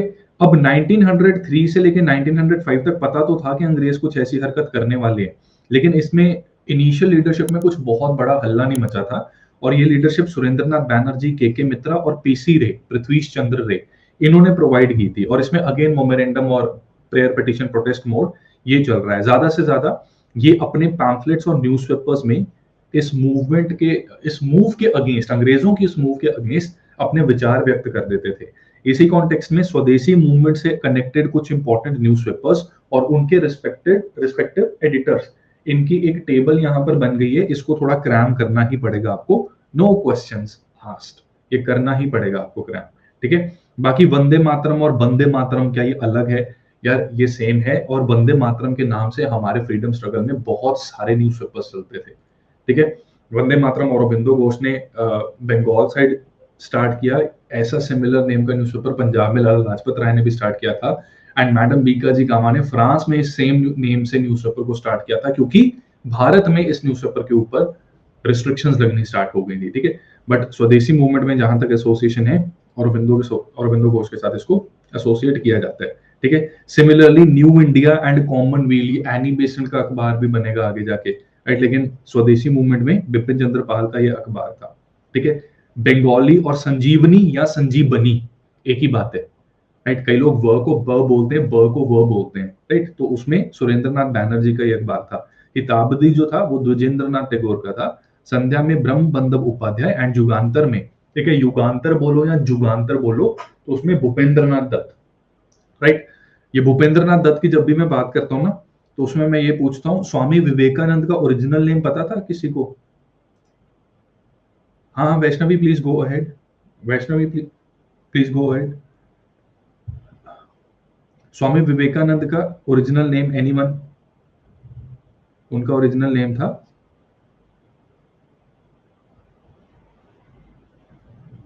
नरेंद्रनाथ दत्त, ठीक है। उन्हीं के छोटे भाई भूपेंद्रनाथ दत्त का ये जुगांतर था, और इसी न्यूज़पेपर के इर्द गिर्द एक रेवोल्यूशनरी ऑर्गेनाइजेशन भी बनी थी बंगाल में, जो late 19th century and early 20th century में बहुत एक्टिव थी। तो इसको जुगांतर ग्रुप या युगांतर ग्रुप भी कह दिया जाता है, ठीक है, राइट। वैष्णवी, वैष्णवी गुप्ता, आप प्लीज पूछिए जो आप पूछना चाहते हैं।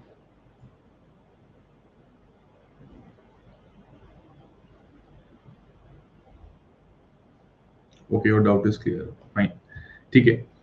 अब इसमें ऐसा है कि अनाउंसमेंट जो थी वो 19 जुलाई को हो गई, फॉर्मल फोर्स में 16 अक्टूबर को आया। इसके बीच में 7 अगस्त को हमारे लीडर्स ने ऑफिशियली स्वदेशी मूवमेंट को लॉन्च कर दिया। पता लग चुका था कि बंगाल की पार्टीशन होगी, इसका विरोध करना जरूरी है, तो 7 अगस्त 1905 को, ठीक है, 7805, ठीक है, दिस इज द डेट 7805, ठीक है, 7 अगस्त 1905, यहां पर कैलकाटा टाउन हॉल से इन्होंने एक बहुत बड़ी मीटिंग रखी और मूवमेंट को लॉन्च कर दिया, राइट। इसमें इसमें इस मीटिंग के बाद 1905 में बनारस में सेशन हुआ, जिसमें गोपाल कृष्ण गोखले ने प्रिजाइड किया था। इसमें पार्टीशन को कंडेम किया गया, लेकिन आपने अपनी मूवमेंट का क्या स्वरूप रखना है, swaraj as a goal adopt करना है या नहीं करना है, उसके ऊपर कोई क्लैरिटी नहीं दी गई थी, ठीक है।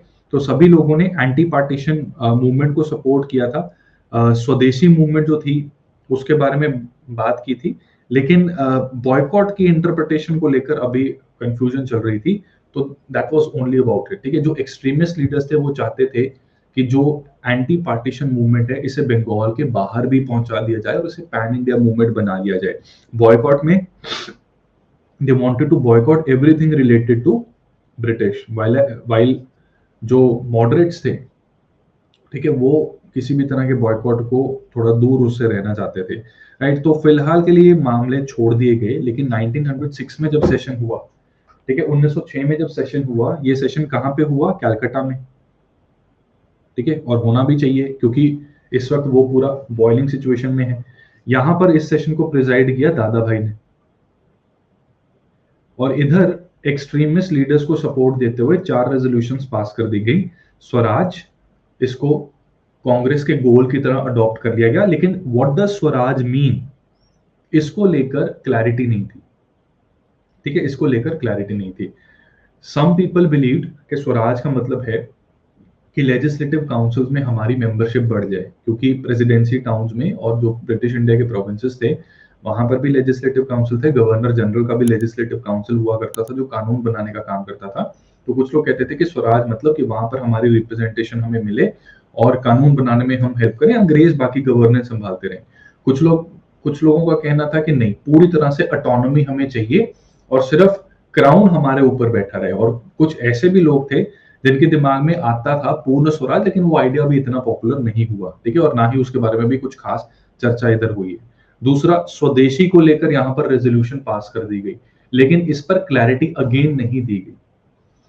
जो मॉडरेट्स थे वो चाहते थे कि लिवरपूल सॉल्ट, दो कमोडिटीज को हमने बॉयकॉट करना है और स्वदेशी को प्रमोट करना है, ठीक है। बॉयकॉट में क्लैरिटी क्या थी कि Liverpool salt and Manchester cloth. Moderates का कहना है कि बस इसको हम बॉयकॉट करेंगे और स्वदेशी गुड्स को प्रमोट करेंगे। एक्सट्रीमिस्ट लीडर्स का कहना था कि हर चीज को हमें बॉयकॉट करना चाहिए, ठीक है, एंड प्रॉपरली मास लेवल के ऊपर खादी में हम सब अपनी योगदान और कंट्रीब्यूशन करें ताकि अंग्रेजों का कपड़ा कोई भी ना खरीदे, ठीक है। एंड यस, नेशनल एजुकेशन को लेकर भी रेजोल्यूशन पास की गई, ठीक है, क्योंकि ये माना गया कि नेशनल एजुकेशन जरूरी है, आने वाली पीढ़ियों को फ्रीडम स्ट्रगल के लिए तैयार करना है, ठीक है। अब रेजोल्यूशन में क्या है कि स्वराज को मान लिया, स्वदेशी, boycott, national education. National Education से ज्यादा दिक्कत नहीं है, बॉयकॉट की मिस इंटरप्रिटेशन और स्वराज की मिस इंटरप्रिटेशन जो है 1907 के सेशन में कांग्रेस के स्प्लिट का कारण बनेगी, ठीक है।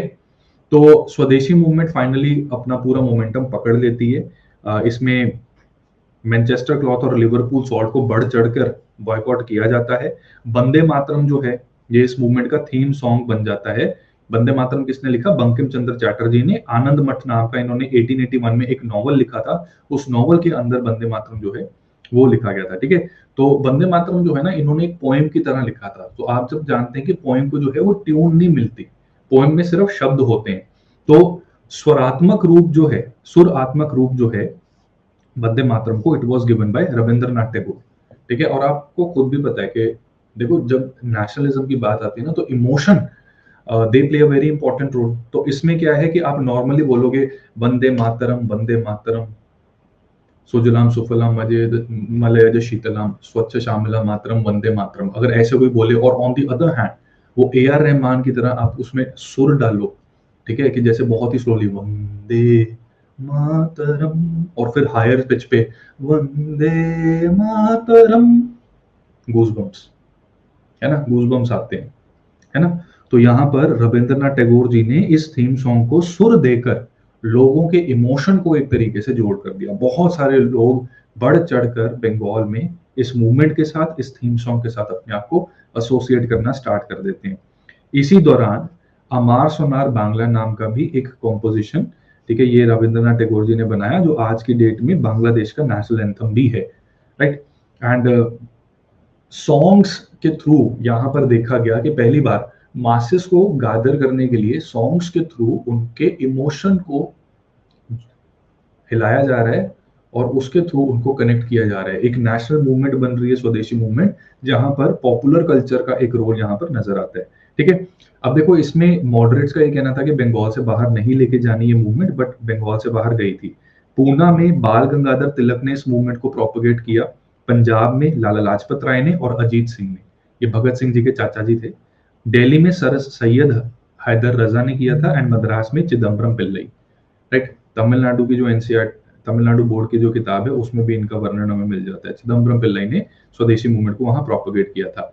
कुछ इंपॉर्टेंट डेवलपमेंट्स हुई थी, ठीक है, कि औरोबिंदो घोष जो हैं, उन्होंने अपने कई सारे आर्टिकल्स अपने न्यूज़पेपर में प्रेजेंट किए लोगों तक पहुंचने के लिए, और इवन अंग्रेजों तक भी पहुंचे जाते थे ये। और कांग्रेस, मतलब कांग्रेस की एंडोर्समेंट है, तो कांग्रेस कुछ भी करती थी वो ब्रिटिश मीडिया में भी फैलता था। तो वहां से अंग्रेजों को भी पता लग रहा है कि भारत में एक बड़ी मूवमेंट चल रही है कर्जन की पॉलिसी के अगेंस्ट, राइट। फिर दक्षिण रंजन मित्र मजूमदार, ठीक है, इन्होंने क्या किया, इन्होंने ग्रैंड मदर्स टेल्स बनाई, राइट। तो इन टेल्स में क्या, कि जैसे दादी की कहानियां होती है ना, उन कहानियों में हाइपोथेटिकल सिनारियो होता है, लेकिन बच्चे का कोई ना कोई हीरो होता है उसमें। तो यहाँ पर दादी की ही कहानियों के जरिए, ठीक है, कि देश को आजाद कराना, उस तरह का बच्चों का इमेजिनेशन बेसिकली यहाँ पर बिल्ड हो रहा था। अवनिंद्र नाथ टैगोर, ये रविंद्रनाथ टैगोर जी के ब्रदर थे, and he was a painter, right, painter मतलब आर्टिस्ट, राइट। तो इन्होंने भारत माता को, ठीक है, भारत माता को एक ह्यूमन फॉर्म देने की कोशिश की, ताकि लोगों का नेशनलिस्ट सेंटिमेंट यहाँ पर जाग सके। आचार्य पीसी रे ने बंगाल केमिकल्स फैक्ट्री को सेटअप किया।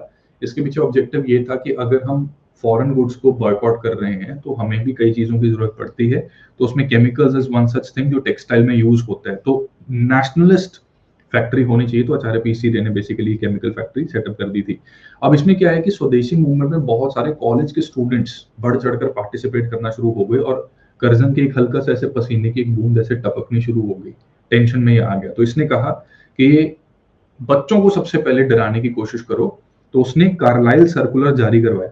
ठीक है, अक्टूबर 1905 में कार्लाइल सर्कुलर जो है, इसमें क्या है कि स्टूडेंट्स को ये थ्रेटन किया गया कि अगर वो किसी भी तरह की नेशनलिस्ट एक्टिविटी में पार्टिसिपेट करते हैं तो उनको बर्खास्त कर दिया जाएगा कॉलेज यूनिवर्सिटी से, और उनकी एजुकेशन फिर there is no future for them in India, right. तो Carlile circular is one such example. ठीक है, फर्दर कुछ डेवलपमेंट्स हुई। अब इन्हीं बच्चों को अकोमोडेट करने के लिए नेशनलिस्ट इंस्टीट्यूशंस डेवलप होना स्टार्ट हो गए। जैसे 1906 में बंगाल टेक्निकल इंस्टीट्यूट को सेटअप किया गया, राइट। इसी को आगे जाके college of Bengal college of engineering and technology Jadavpur ये बनाया गया।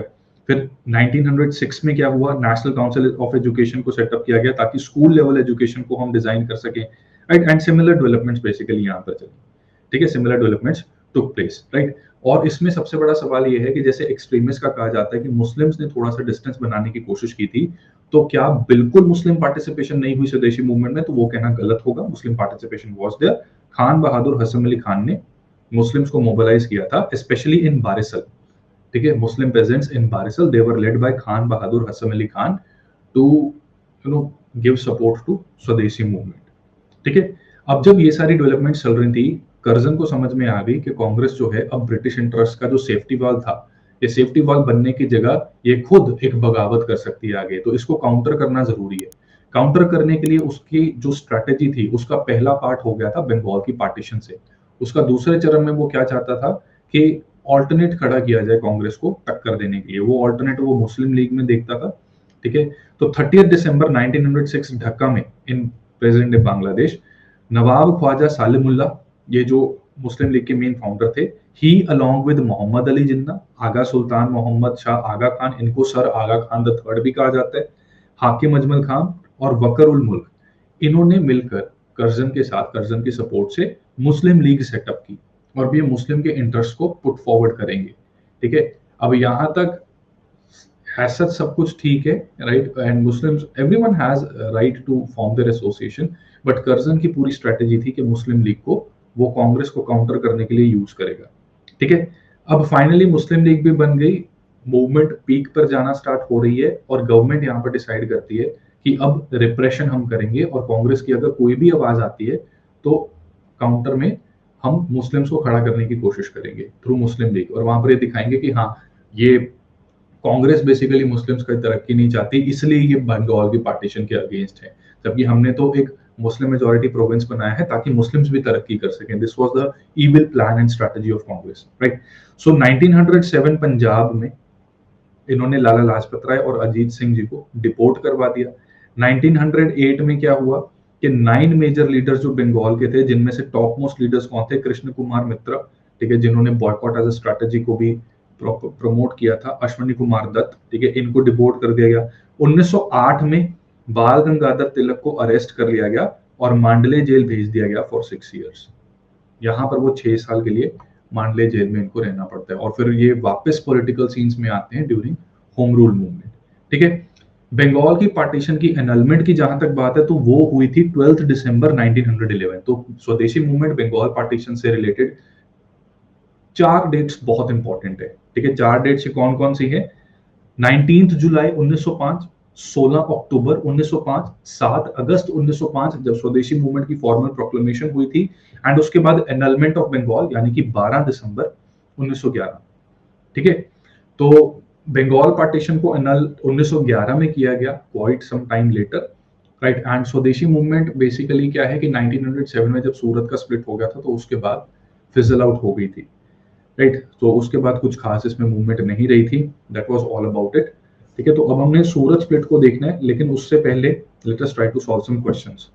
स्वदेशी और बॉयकॉट को न्यू मेथड्स ऑफ स्ट्रगल पहली बार कब अडॉप्ट किया गया?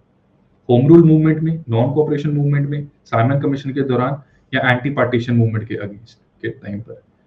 वेरी गुड, पूर्वाशा का आंसर करेक्ट है, A is the correct answer. ठीक है, ये प्रीवियस ईयर क्वेश्चन है, A is the correct answer. 4 resolutions were passed at famous Calcutta session of Indian National Congress in 1906. The question of either retention or rejection of these 4 resolutions became cause of split in Congress at next Congress session held in Surat in 1900 session. Which one of the following was not one of the resolution? 1906 session में 4 resolution थी, ठीक है। क्या क्या resolution थी? स्वराज को as गोल adopt किया गया, स्वदेशी को प्रमोट करना का फैसला किया गया, बॉयकॉट एंड नेशनल एजुकेशन, ठीक है।